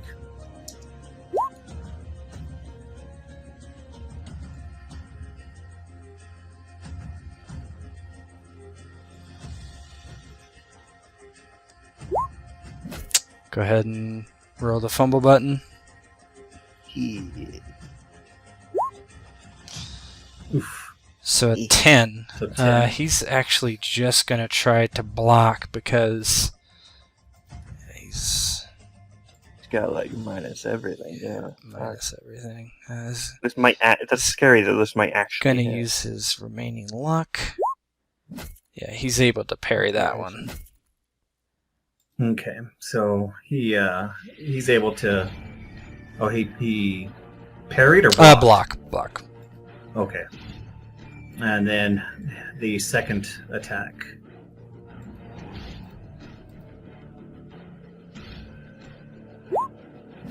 $22. He's going to try to block again. Oh god, it's a head hit. Oh god, he fumbled. You can only go down to 0, so that is a That's very bad. 22-point critical. To the So he's at head. 0 again. Let's do the go ahead and do the critical first, because that might be more fun. So go ahead and give me a deadly critical off that button there, Doc.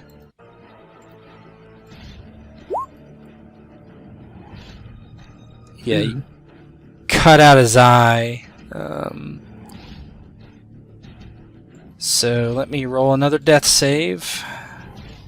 I think he gets a -1 to this one.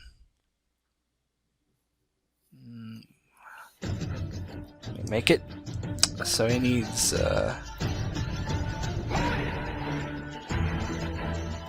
Okay, stuns there. Here we go. Nope. How do you kill him? Yeah, so as I'm swinging at him, pushing him back until he finally kind of drops down to a knee, and I hit him across the chest, and he falls down backwards. As I bring one last slashing move, I raise my sword up. It kind of glints in the sun just a little bit before I bring it down, and straight through his eye, through his head, through his socket, and just basically pins his head down to the ground. And I pull it out, and I turn the other direction to face, as I heard him yelling at the other people. Yeah, as you turn around, you see behind Devnet 4 very armed guards moving in her direction. And as that happens, she is up.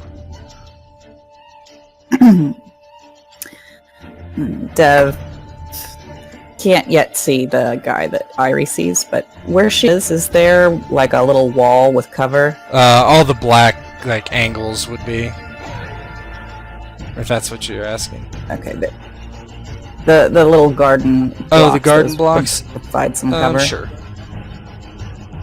Okay, and how far can you move? Your speed and still your act? Speed, whatever your speed is. Your entire Yep. speed. Okay, yeah, she can get over there then.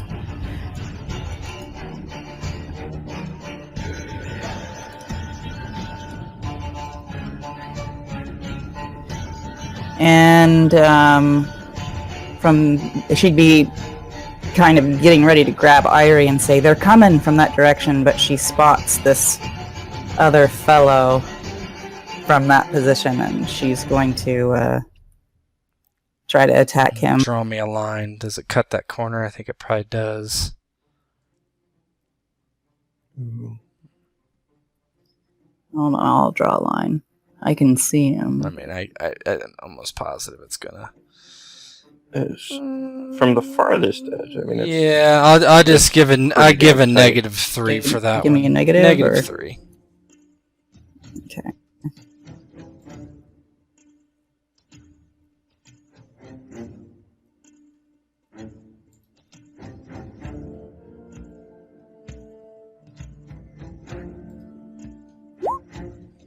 $18. He's gonna dodge. Yeah, how far away were you? Let me look. I think I'm still within my medium range, but I'll double check. Yeah, you're within 20. Yeah, I'm under 20. I'm 15. 15, so that's 0. Okay. He's gonna try to dodge. Right, no. Is she there? 13. Hit. Normal hit. 4 damage to the leg. Let's see if he has any soak. You only get the pinpoint when it's a critical, right? That's right. So a 3, so soak to 1, so he takes 1 damage. Alright. Yeah, I think that she's gonna save. Well,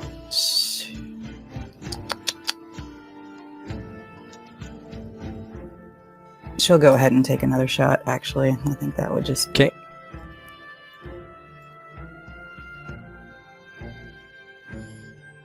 And he has a bow, just so you know.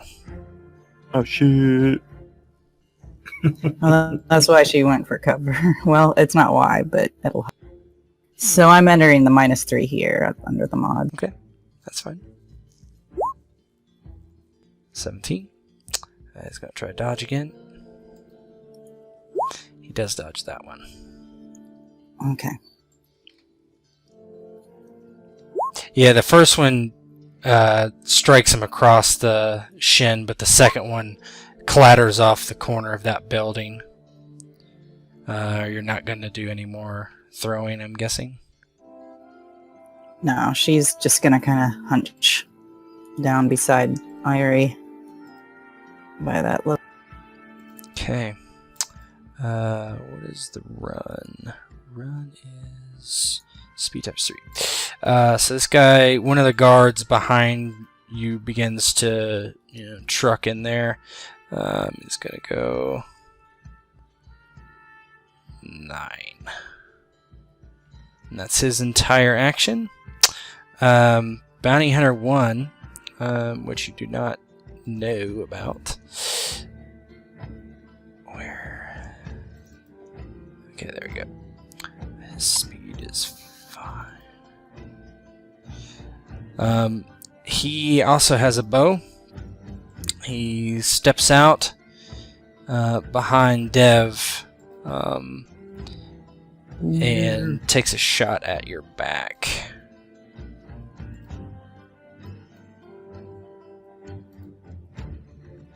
attack. Does she get to dodge? You or- have. Let me look at that. The old facing thing. Invisible is considered what? Vision cone.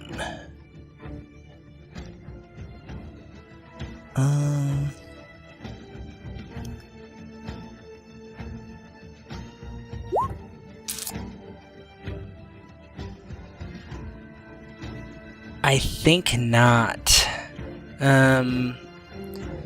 So he is rolling versus the ranged target number, which is for him. That would be probably a 0 or a 15. So he's going against the 15.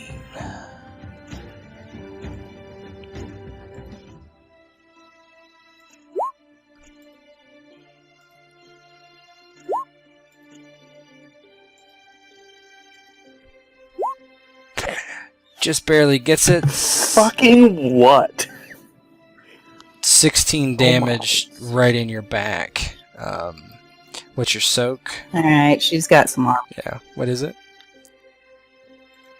I'll have to double check.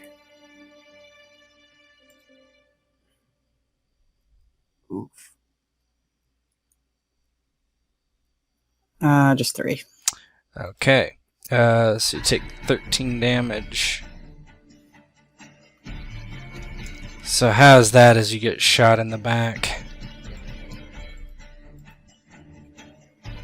She ducks down behind the wall besides Eiry, focused on the men approaching. Suddenly, she feels fire in her back, and she cries out, arching her back. What sort of effect mechanically is she prone? Or No, she's not prone. She's just wounded. Actually, nothing. Your wound level has not dropped you any yet. Yeah, he just hit you. There was no critical or anything. It was just damage. Okay.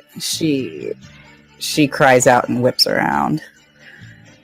One hand still, well, the only hand, feeling the arrow in her back. Okay.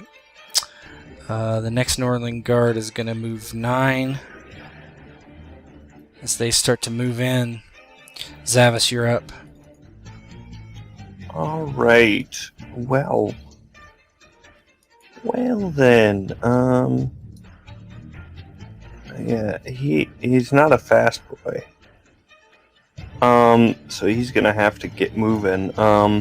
So Dryden, you hear Zavis as he quite furiously begins to just book it. He shouts, "Take care of the archers, Dryden! I'll got them!"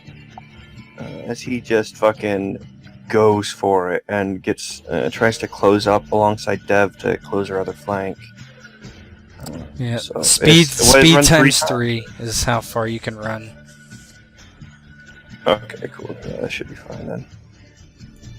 So he'll close up to cover the two of them, essentially, kind of blocking Devnet off as best he can. Yep. That's full round, That's yeah. full round. Eiry, you are up. Okay. I think Eiry's gonna she's gonna spin around and look at the damage done to Devnet's back. And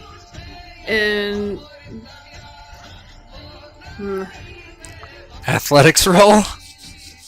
Bum, bum, bum, bum. Do it. Let's see how far away you are first. So you are 12 meters away. What's your body? I think let me check. 3. So how far did I say he was? 12? Okay, he's just in range, so that's just a 15 you have to beat. Okay, I have Demetrium and Northern Wind. Okay, I think she's gonna. Northern Wind is the one that freezes people. I right? believe so. Okay. Seeing that Devnet is still functional despite the injury, she's going to. Eiry's gonna reach into her bag and pull out the Northern Wind bomb and. Oh boy! All right. It's okay, we believe Now, in you. you can use your luck, too, so you have... How much luck do you have? Oh, right. So you have 5 luck. You can use as much as you want. Okay. Maybe save it for the group of people. Yeah. It's a hard choice. I don't know. But the archer is a bad time. That's the thing, like... They're not really collecting together, so... Yeah, I think she's gonna throw the Northern Wind at that. Okay. And Would you like to use any luck? I think I'm gonna use 2 luck. Okay. So just put a 2 in there when you do your modifier. You should have an athletics button or a bomb button. Northern Wind. You have a Northern Wind button. Yeah. I have a Northern Wind, and this is action type. Do I just put standard? It would be a attack.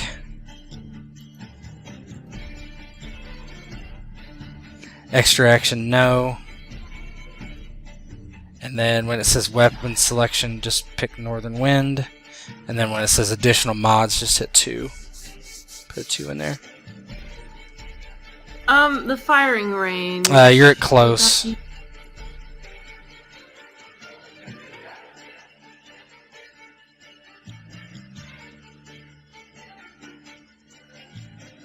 And when it says input value, that's when I put. Yeah, the 2. 12, miss. Alright. Scatter table. Go ahead and roll a d10.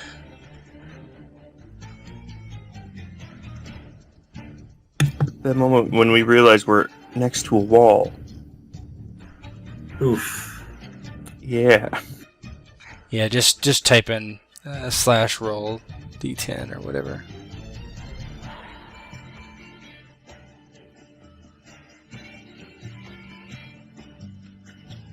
Maybe she'll hit the other guy. Possible. He just goes really Possibly you wide. still throw it forward too. I mean, Yeah. So what just roll a d10. So just like this. Okay. Yeah, without the quotation. Yeah, 8. 8 is forward. Go ahead and roll a d6.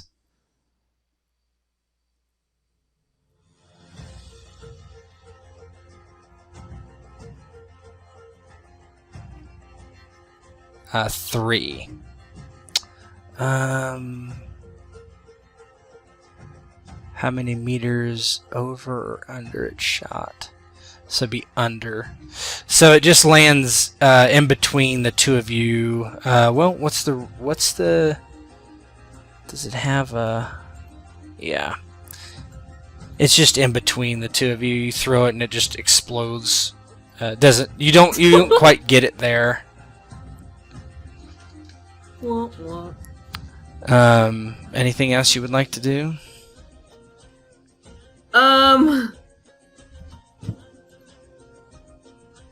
No, not. I think she's going to keep herself with Zavis and Devnet and hope for the best. Okay. The next bounty hunter creeps out and shoots at Zavis. Good. I will attempt to evade this.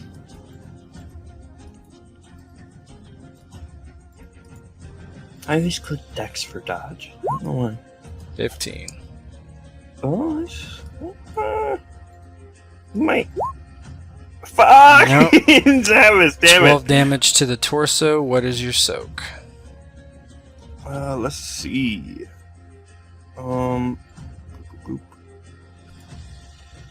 My torso is...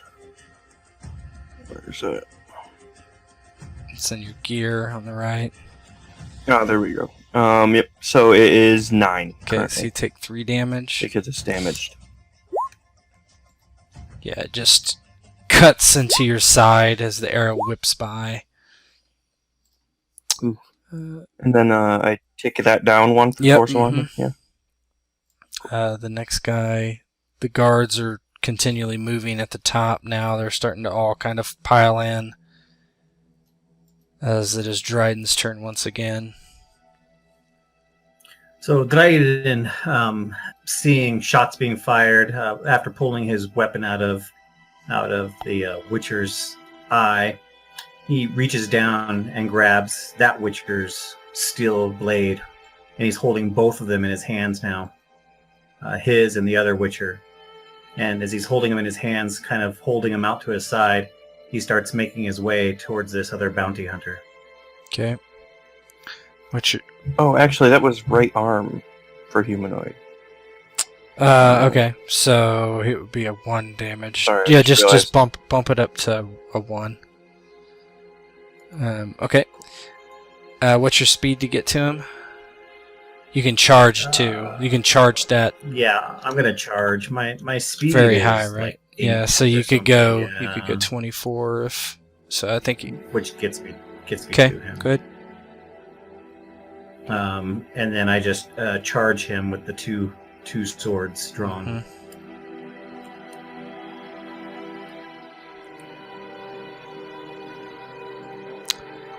So you should do an attack, and there should be a charge option for it. Whoa! Oh, I see. Oh my.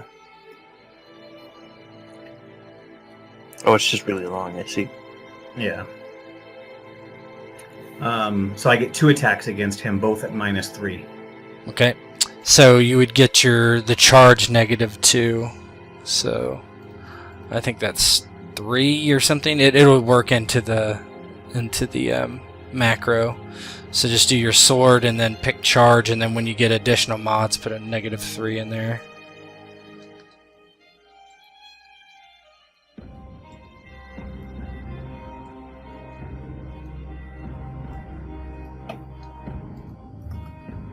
So this is the first attack, and then I'll just do the second. No, one. just go ahead and do a critical first. Oh. Click critical button. God, sword tail. Okay, so it's 28. Let's just do this first. So 28. He's gonna try to dodge. Oh boy. 10. So that's a hit. 21 damage to the torso. He has 3, so that's 18. So that knocks him down to a lot less. And you're over by 10, right? So that is a critical as well. Complex critical, 5 more damage. He's still up somehow. So now you can do your second one. And then the second attack. Unless you want to do your, you can do the critical button too over here. Complex critical button. That might kill him actually, or it might nerf him for the next attack at the very least.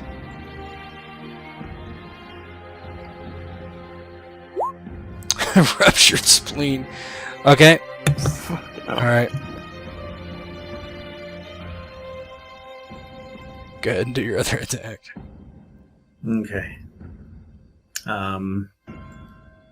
Yeah, so he comes in swinging with the sword in his left hand, brings it down across him and hits him.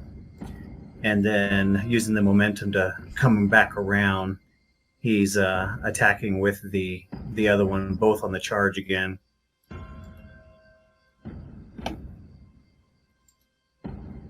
Mm-hmm. 16. Okay, a 4. So how does it kill him?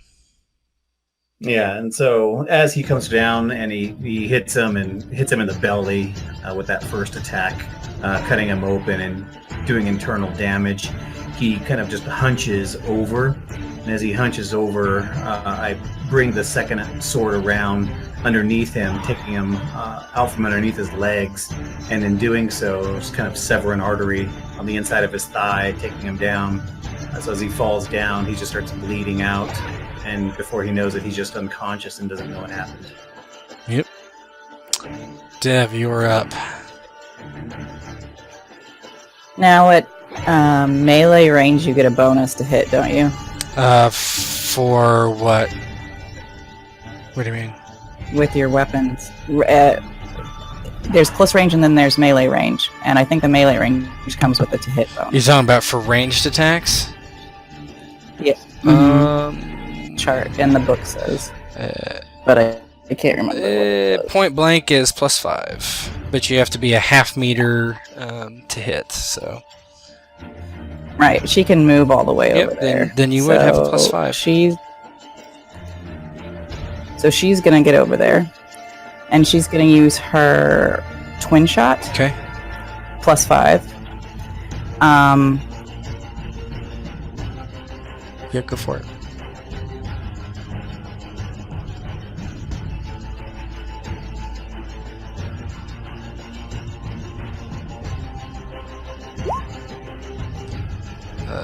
Okay, 21. That needs the +5 added. Yep, okay. So, yep, that would be a 26.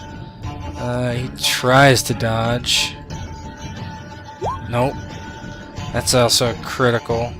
But go ahead and do your damage first. So that's 2 crits. 2 crits, yeah. Oh yeah, 2 crits plus your randomly roll pinpoint, whatever, isn't it? Okay, so what should I roll for the damage? Just roll your just do a throwing knife and just click through it as fast as you can. We won't worry about the. So that's 1 damage. So that's just going to be a crit. That's 3 damage to the leg. That's probably just going to be a crit too. So, how far were you above his roll? 13. So that's 26. Yeah. So 13. That's a complex. Oh, but she also gets to add the 4. Well, I just gotta roll her pinpoint. Yeah, aim. go ahead and roll your pinpoint aim. And that didn't even have the 5 in there, so it's really a 31 at this point.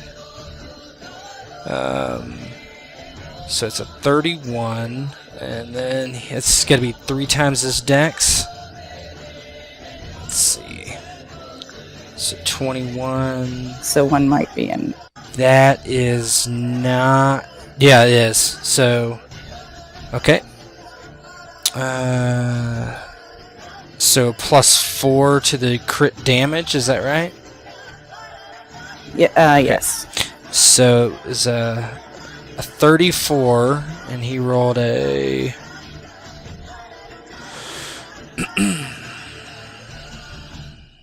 He rolled a 13 to dodge. Okay, so 21. That's a deadly crit. So the damage on that is going to be.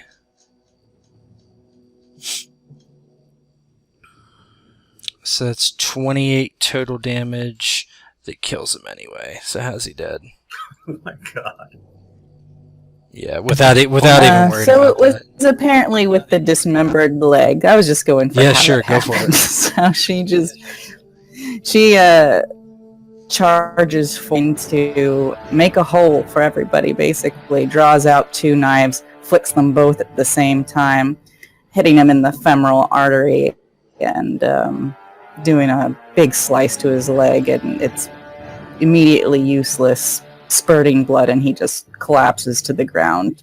The blood loss just instantly taking him out. She uses her other action to lean down and pick up her daggers. Okay. Because that was just one. Okay. So that's going to cost you some stamina. Okay. Does that cost stamina to use your second? I mean, does that not count as her second attack? Is it? No, picking up your daggers would be right, because that's an action. I'm just saying the twin shot's only 1 action.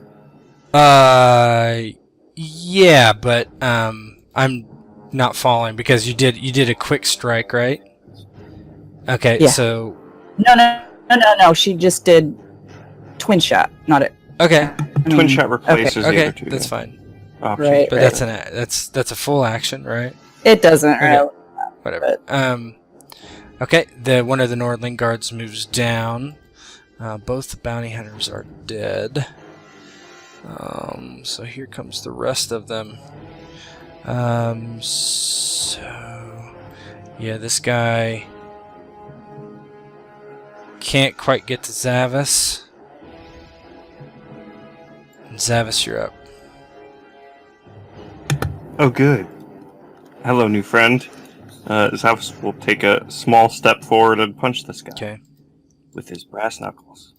Is he just head to toe in heavy plate or what? He has like brigandine armor, so it's pretty heavy. And helmet, I presume. Pretty heavy. Helmet, I Yes. presume? Alright, yeah, he's just gonna go in then. And hope he gets something real good. 26. Yeah, that's pretty fucking good, actually. It's in the arm now, so ew. I have no shields, so he will try to block it with his sword. I hate swords. Nope. So that's a 15 crit. That's at least a complex. That's a difficult critical. So 8 damage just immediately off the top, not worrying about anything else.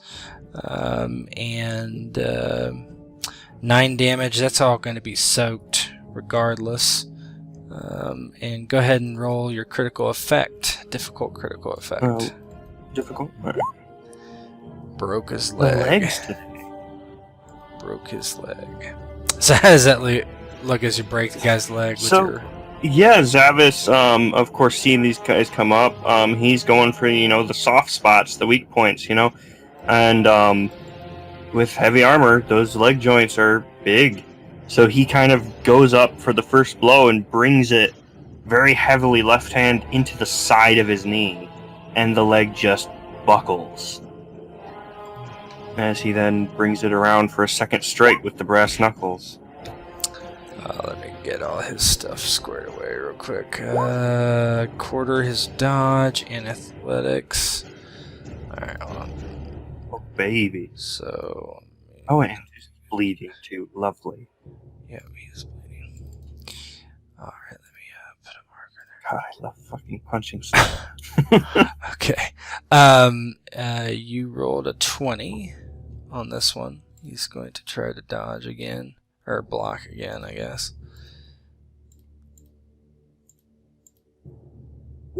Nope.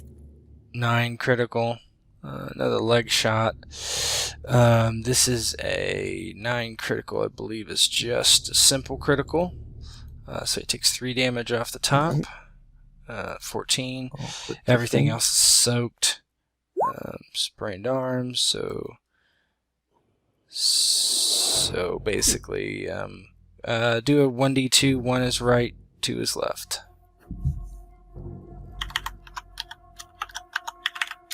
Two is left. Okay. Alright. So you just Yeah, so pound he it goes on. in. Yep, good. Yeah, takes out a leg and then kind of brings the other fist up into the arm in turn. Alright. Or you're up. Or actually, you can spend stamina to go again. Oh yeah, I will do that actually, because I messed up his leg, and this is a good time to punch him. Come on, baby. 19. It's going to try to block again. Fumble. 4. Oh, baby. So you rolled a what? It was a 19, I think. Yeah. Oh, the damage though. Oh yes. What was your roll? 19? 19, yes. Versus a 4. That's 15. That is going to be a difficult critical. So that's 8 damage right off the top.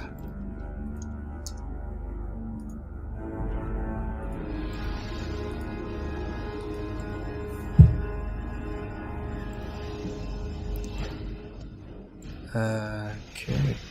I'll click the critical Yep. thing as well. Alright. Those legs, Yeah, though. that's really not. Do you want me to re-roll this? Yeah, you can. Just have him take out the Yeah, other you leg? can. I mean,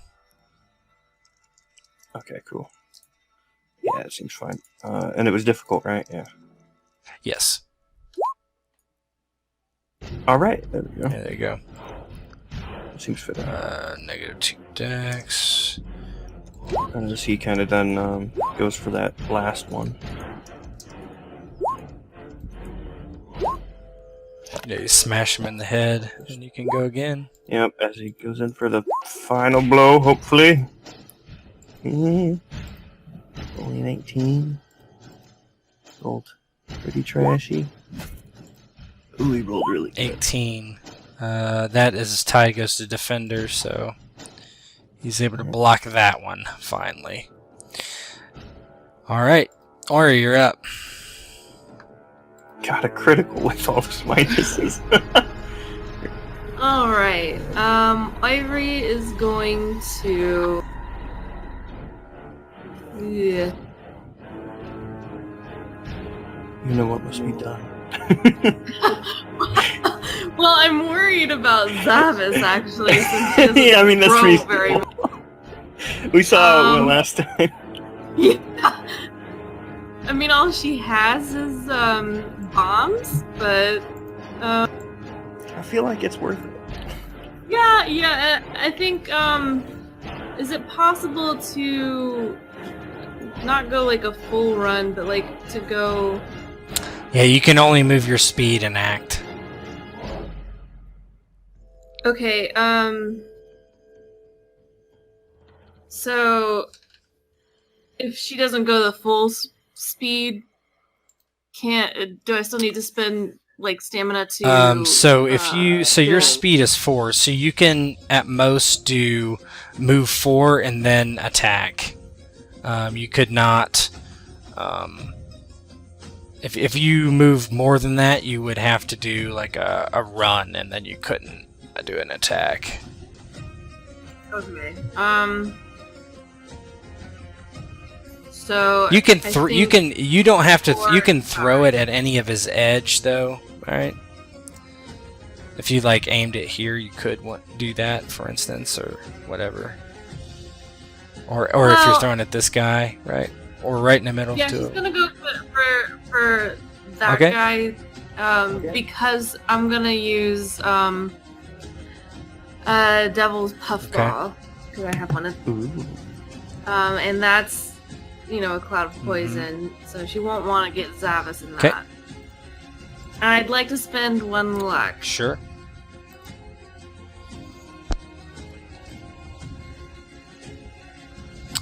You can just do the Northern Winds roll, or yeah, there's Devil's Puffball there too. Okay. Yeah, I have a. Okay, Devil's- cool.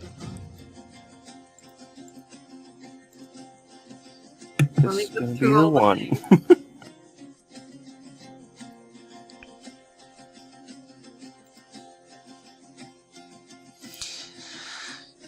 Is this a close range? Yep.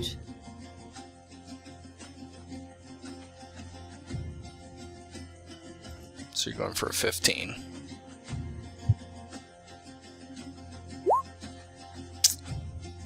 Almost. Go ahead and give me a D10 roll.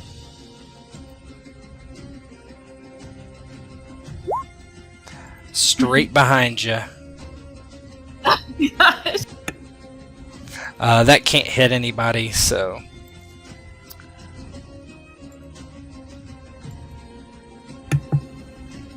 I was gonna say, because. Oh boy. Oh my. Oh, I mean, that's probably the second best outcome, as opposed to actually hitting. Is it not hitting anything? You can try to throw again with stamina if you want. Oh, wait. Do it. She please. like pick it back up and shit. How much? Eiry must hit something. You have, I mean, you would have to use, I think, how many Devil's Puffballs and Northern Winds do you have? I only had 1 Devil's Puffball. Okay. So, she has one other Northern You could do Wind. that if you wanted. Okay. You can use the rest of your luck if you want. Yeah, I probably need to.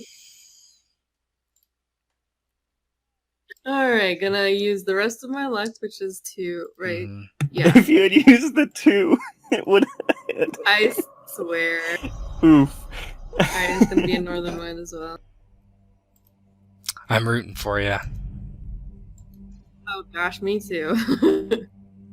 It's the last bomb. It has to hit, right?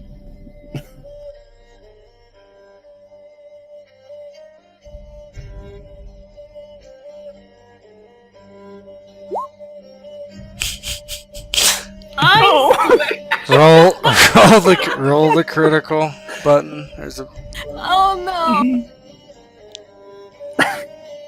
no! I can't. Okay. it should be like right after initiative. So 0. Good work. Go ahead and just roll a d10.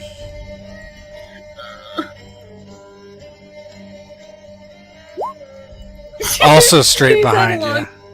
I kind of envision this as you're trying to get the bombs out and you're just like dropping them in a panic, right?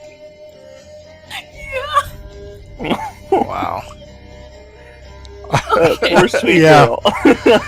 Alright. The other Northern guards are coming down. It's okay because you're the healer, so it's But okay. you can't heal in combat, which is it's rough. Yeah, which is The Dryden, you're up. Yeah. I'm sorry. So, Go ahead, Dryden. so after taking this guy down, Dryden turns, sees Eiry struggling with something over there, and he sees this group of Nordling guards coming, and immediately charges into them and begins attacking the one right here in the middle. Okay.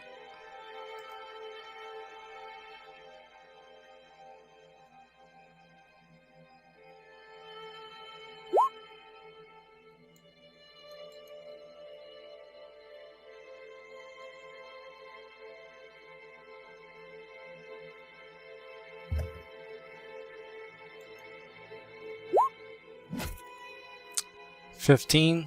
He tries to block.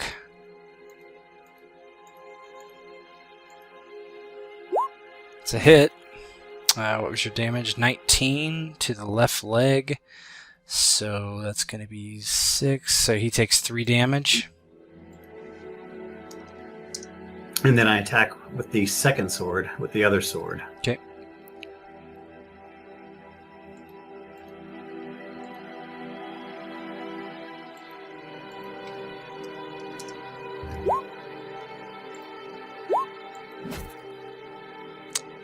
Another 19. He's going to try to block. It's a hit for 10 damage to the head. Okay, so it's soaked before you get your multiplier on the target, so it does nothing.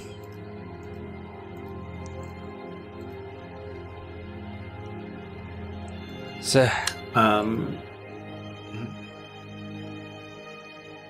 Okay, and then I'll spend stamina to take a second action. And as I do,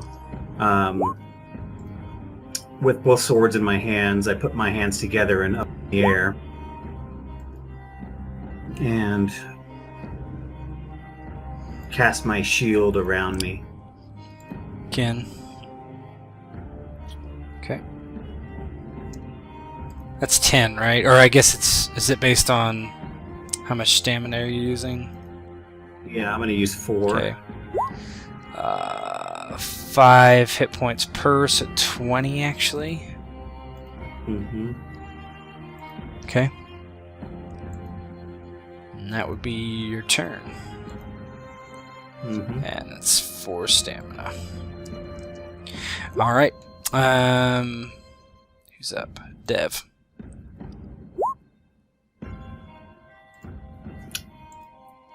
And she's moving up about halfway back, kind of calling to everyone to come this way, but she sees that Nordling guard by Zavis and is going to start firing off daggers.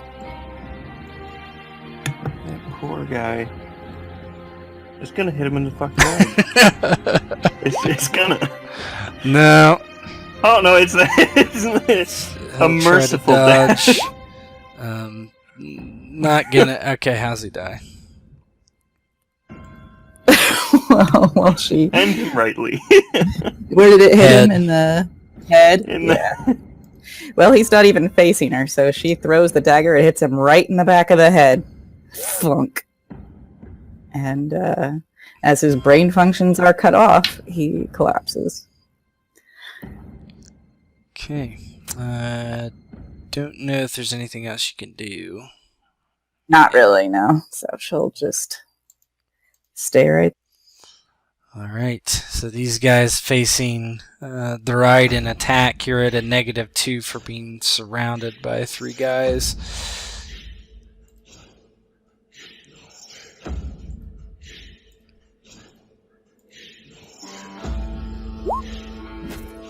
$15. I'm gonna parry that.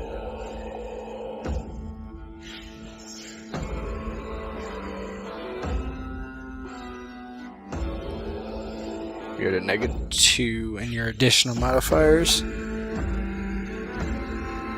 For what? Being surrounded.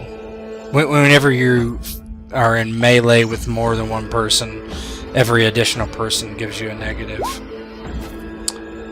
15. Tie goes to the defender. So Yep. I parry. So he's staggered on his next turn until the next turn. Yeah. Okay. So that's his turn. Zavis, you're up.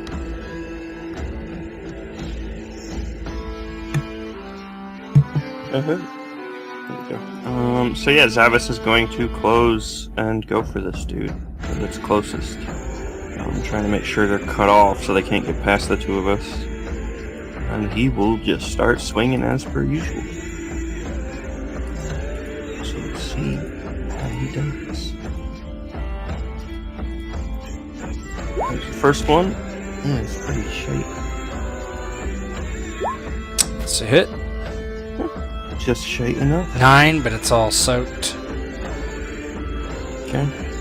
I'll then come in for the second one.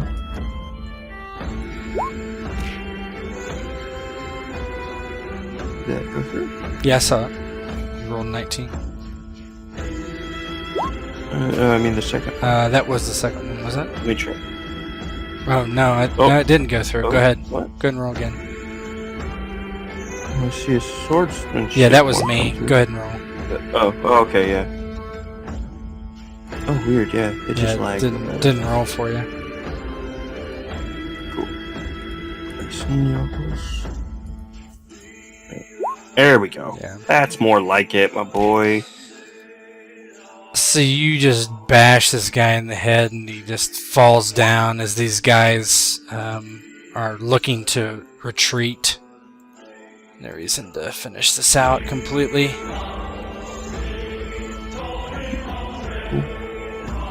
Makes sense. Are you going to give chase? Well, it does. Actually, Zavis will kind of have. Yeah. I think Zavis would advise giving chase because if they got here somehow, presumably someone amongst this group has horses, and they can at least capture one. You of can these capture guys to one, Get them. the one you just punched, as the others begin to run. Sweet. Yeah, I think that works. Now we got 3 horses. Uh-huh. The witches came on too, right? Yeah. Dev starts collecting knives, as many as she can. She's still kind of stumbling around, the adrenaline starting to leave her body, and her back cramping up around the arrow that's still there. Yeah, Zavis kind of looks to her and looks to the others. How's everyone? All doing okay? Dev? Eiry's going to go over to Devnet and... Wait, let me take a look at this. Careful. Yeah, you can do your professional skills of, I guess it would be, Arrow yanking. yeah, healing hands would be the most, Okay. That's a critical wound, though. Well, healing hands is not... Yeah, that can replace a first aid, right? Yeah.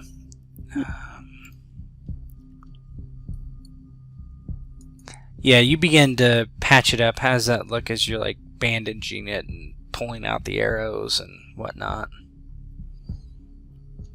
Wait, how many arrows are Just in her? one, sorry, just one. Just Oh, well, she's gonna brace one hand as she says she's gonna count to 3, only counts to 2, pulls out the arrow, and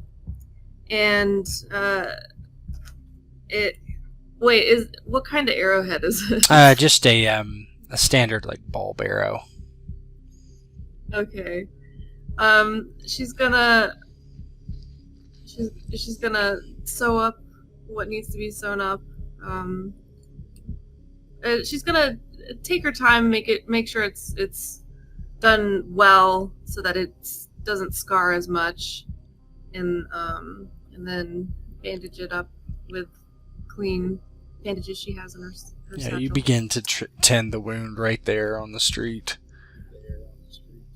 as Dev feels her, being slow and careful, and is that all right? And so she says, "Eiry, just close her up.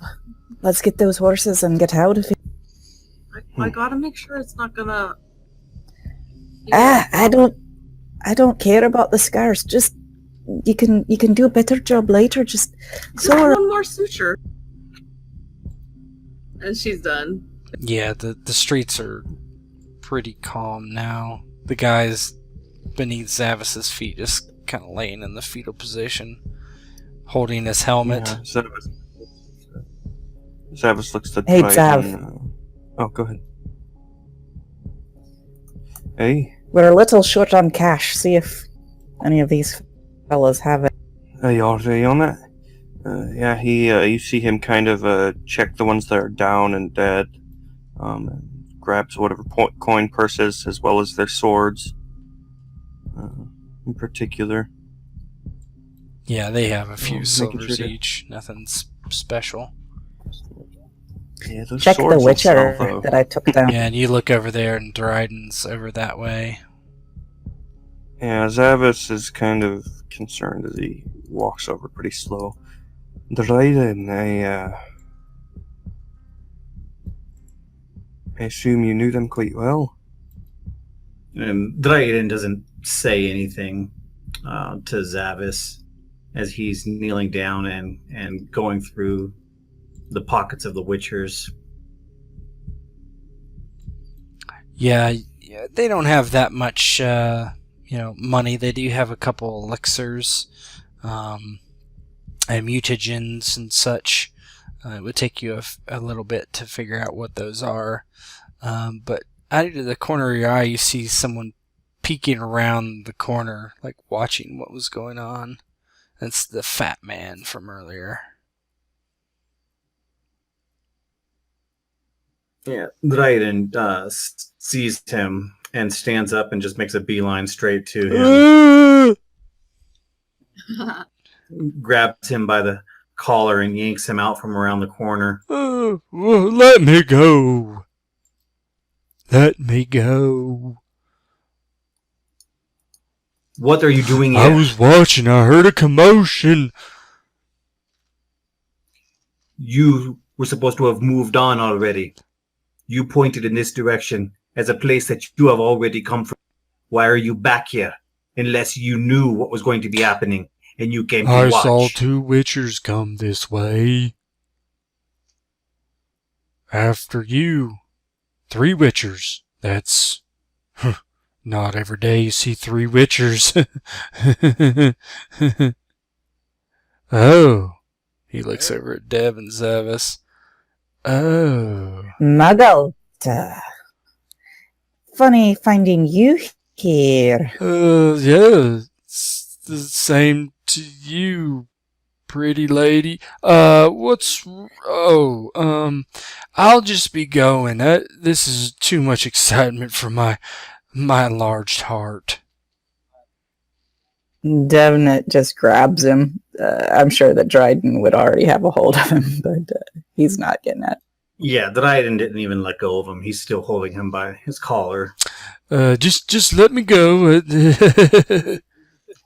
Zav, what was it we said that would happen if we ever ran into this fat man again? Oh, I believe some quite terrible things. Well, I'm just trying to make my living here as a merchant. How can I help if you... You sold out our friend, didn't you? What friend? Zavis narrows his eyes. I don't have any more patience for you, Muggle. We gave you a chance to hightail it, and now we see you here again. I did hightail it. We're miles away from Orion. We're so far away. Well, you know what, Muggle? I suppose sometimes fate comes into play. Zavis has a big old grin on his face. And guess what? He spreads his arms wide. Here it is. And he brings a fist directly into Muggle's face. Oh, you Brass knuckles you still smash him in the face. Ooh!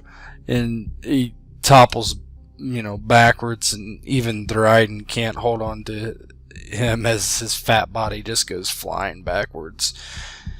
You see on his face that his cheekbone, orbital bone, and nose are all shattered from the punch. He's crying. Dryden reaches down and grabs him by the collar again. Listen here.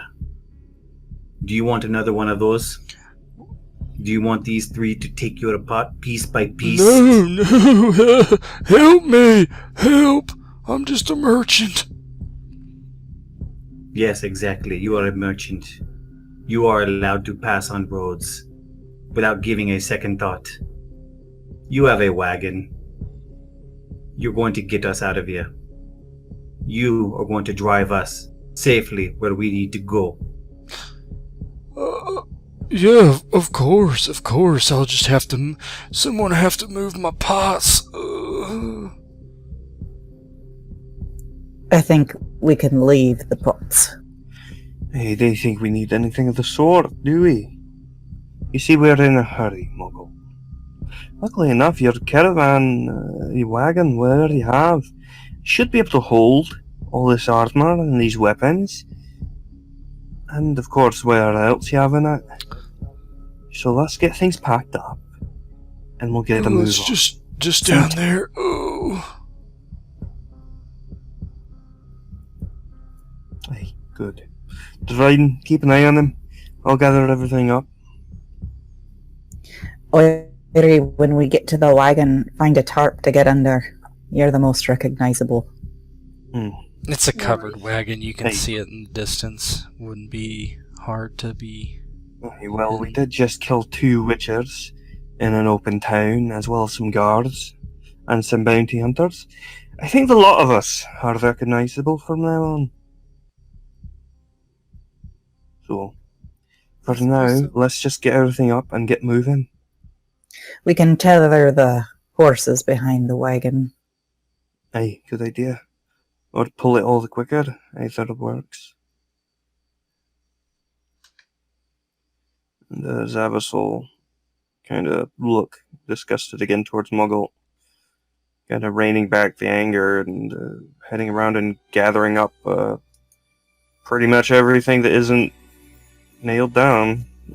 gathering the armor off of the bodies, the weapons, any coin they had. Yeah, you were able to grab a significant amount of stuff. We'll do what it is specifically. There's nothing of that interest, that much of an interest. I do want to whisper one of you something though.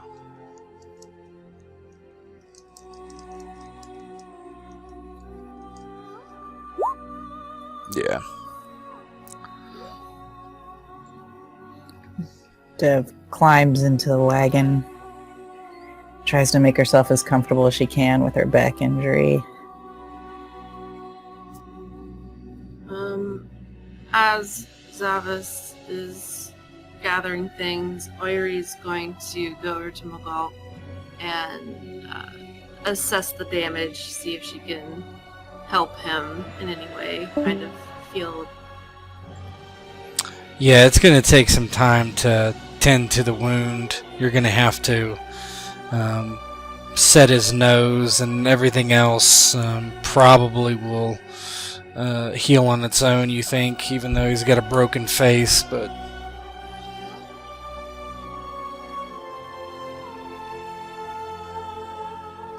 Alright.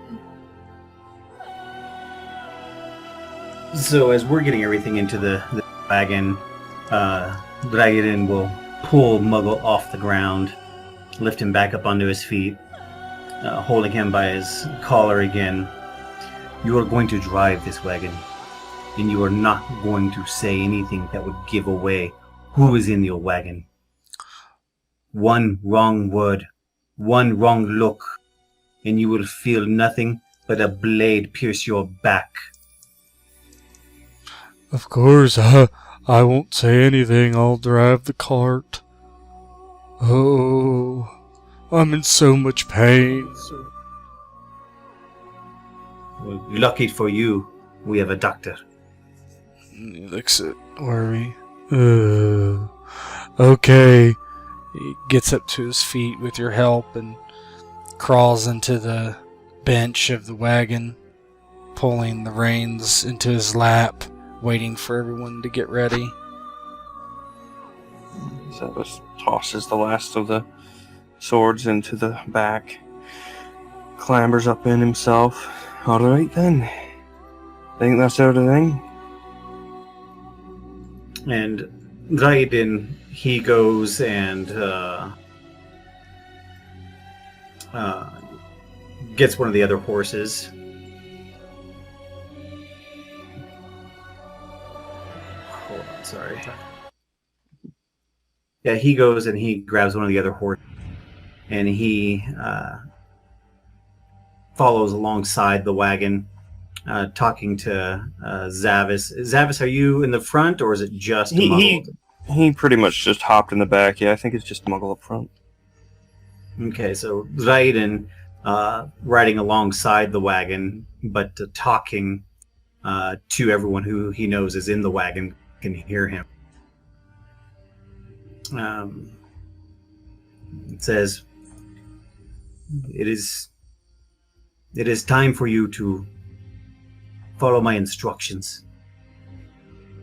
We could have gotten out of there without that fight, but standing around arguing about where are we going, what is this safe place, let's go into the woods, left us standing there, and they were able to attack us.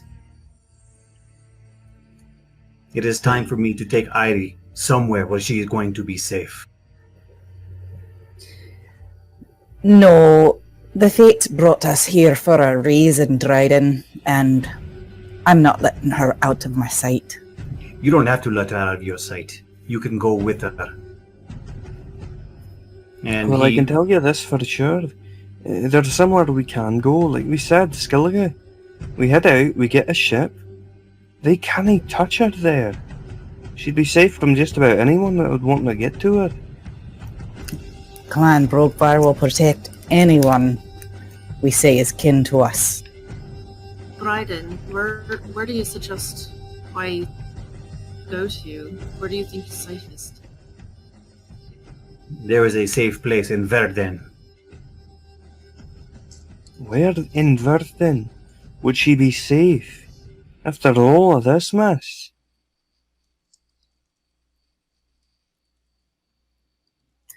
Well, it's up to Eiry. Whatever she wants to do, says Devnet, and she leans back a little, puts her hands behind her head. Eiry looks between them and kind of is still kind of hesitant about Dryden based on what she was picking up earlier. Is she still getting like the same kind of vibe? I would say so. Right, one way or another, Eiry, listen, you come with us to Skellige. The Dryden can come along as well. You'll be Aye. safe there. This Carnifex, I doubt his reach goes that far. Aye, the Dryden. If the Witchers are after you, it'll be a bitch of a time getting up there if they're the clans against them. I mean, really. So trust me, Dryden. This is the best way to go. There's nowhere else in Vern that Eiry would be safe, aside from with us and away. And Dryden, he trots the horse up front and kind of gets in the way of the other horses and tells Muggle to stop. Muggle does very quickly. Yes, yeah. And Dryden brings the horse back around to the back of the carriage and back of the wagon, and he steps up onto the back of it, and somewhat inside the wagon, and he looks at Eiry. If it is Skellige that you want to go, then you go. You go with Zavis, you go with Devnet. You will be safest there with them in their company. I hope the best for you, for all of you. Be safe. Dryden. She's gonna stop him and kind of, I guess, step up to him as best she can in a wagon full of stuff. What made you come and help? Because she was not safe. But she is now in your company. You're not safe either. Yes, well, she will be safer without me around. You will all be safer without me around. Well, the fight just now says otherwise. What's going on, Dryden? Be honest with us. Just tell us what's going on. Because clearly something else is happening here. You don't want to tell us. And Dryden looks at the three of them in the back of the wagon, and he just lowers his head. Nothing is going on. There is nothing happening. Nothing at all. And he steps out of the wagon, back onto his horse. Keep her safe. And he pulls on the reins and rears the horse around. Dryden! And he stops just a moment as she yells out his name. Stay with us.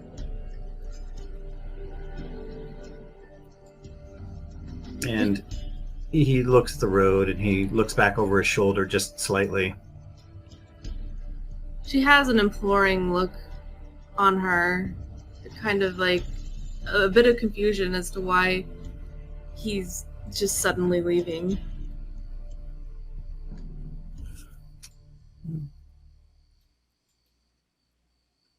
And he just says, I have business in Verden. I must go there. Zavis looks at him, standing in the back of the wagon, kind of up against the edge. Dryden, if you ever need somewhere to head out, to go to be safe, you can find us in Skellige, alright? Mention our names to any Skelligan crew you run across, and you should be able to get you to us. We're just gonna leave him? People are offering him too. Yeah, well, 2 witchers are dead, and Dryden's alive. 2 And witchers he- are dead, and you two contributed to that. He needs it. He's welcome to come, Eiry, and he knows it. Aye. I think you should What? let him go. What if he needs you to go with him? Zavis shakes his head. Nay. We know where we're going, we know what we're doing. Dryden, if you want to come with us, you can. You really can. We are your friends, alright? One way or another. So if you want to, you can find us. And I'm sure you'll make your way to us. And if you don't, I wish you the best of luck. I truly do. So, that's how it is. But here, now, we have to get moving. As you said, you were right. So, Dryden just kind of rearing the horse around, keeping control of it as they are stopped in this road, having this conversation. He trots the horse back around up front to Muggalt. They better get to wherever they want to go safely. Otherwise, you will never see daylight again. He's holding a rag up to his nose, holding the reins with one hand currently as you're stopped. Oh, of course. I'll take them wherever they want to go. Their chauffeur, that's me, old Muggle.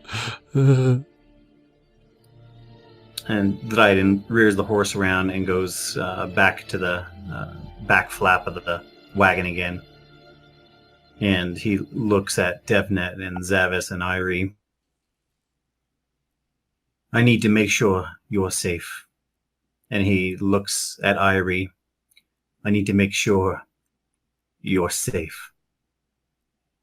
And he rears the horse around and starts galloping down the road away from the wagon. Eiry doesn't say anything. She kind of sits back in the wagon, a little defeated, and she just keeps to herself. Zavis sighs and then kind of clambers through the wagon up closer to Muggle. Well then, go. Head towards the coast. Muggle nods, looking back into the wagon between everyone. Okay, I'll head that way. Devnet puts her arm on Eiry and says, don't worry, we haven't seen the last of that witcher. And as you say that, Dryden's horse propels him south into Verdun. In the distance, somewhere not too far away, back in the town, an old man, an old Justicar, walks with several other men, looking at the dead, abandoned. He looks to another man standing next to him and nods. A man with a chain around his neck. White hair. Scars on his face. It's up to you now, White Wolf. And he gives a curt nod, walks over to his horse, All right, Rourch. He climbs into the saddle. And the horse takes off south along the road. Somewhere else, a man stands in front of a pool, looking down. He turns to someone and says, "It's time to release our creations. Now we will purify these lands." The person walks into a room, opens a gate, and from the depths of the ground, things begin to move. And the screen, finally, fades to black. And that is it. Oh man. I have a feeling we're not going to make it to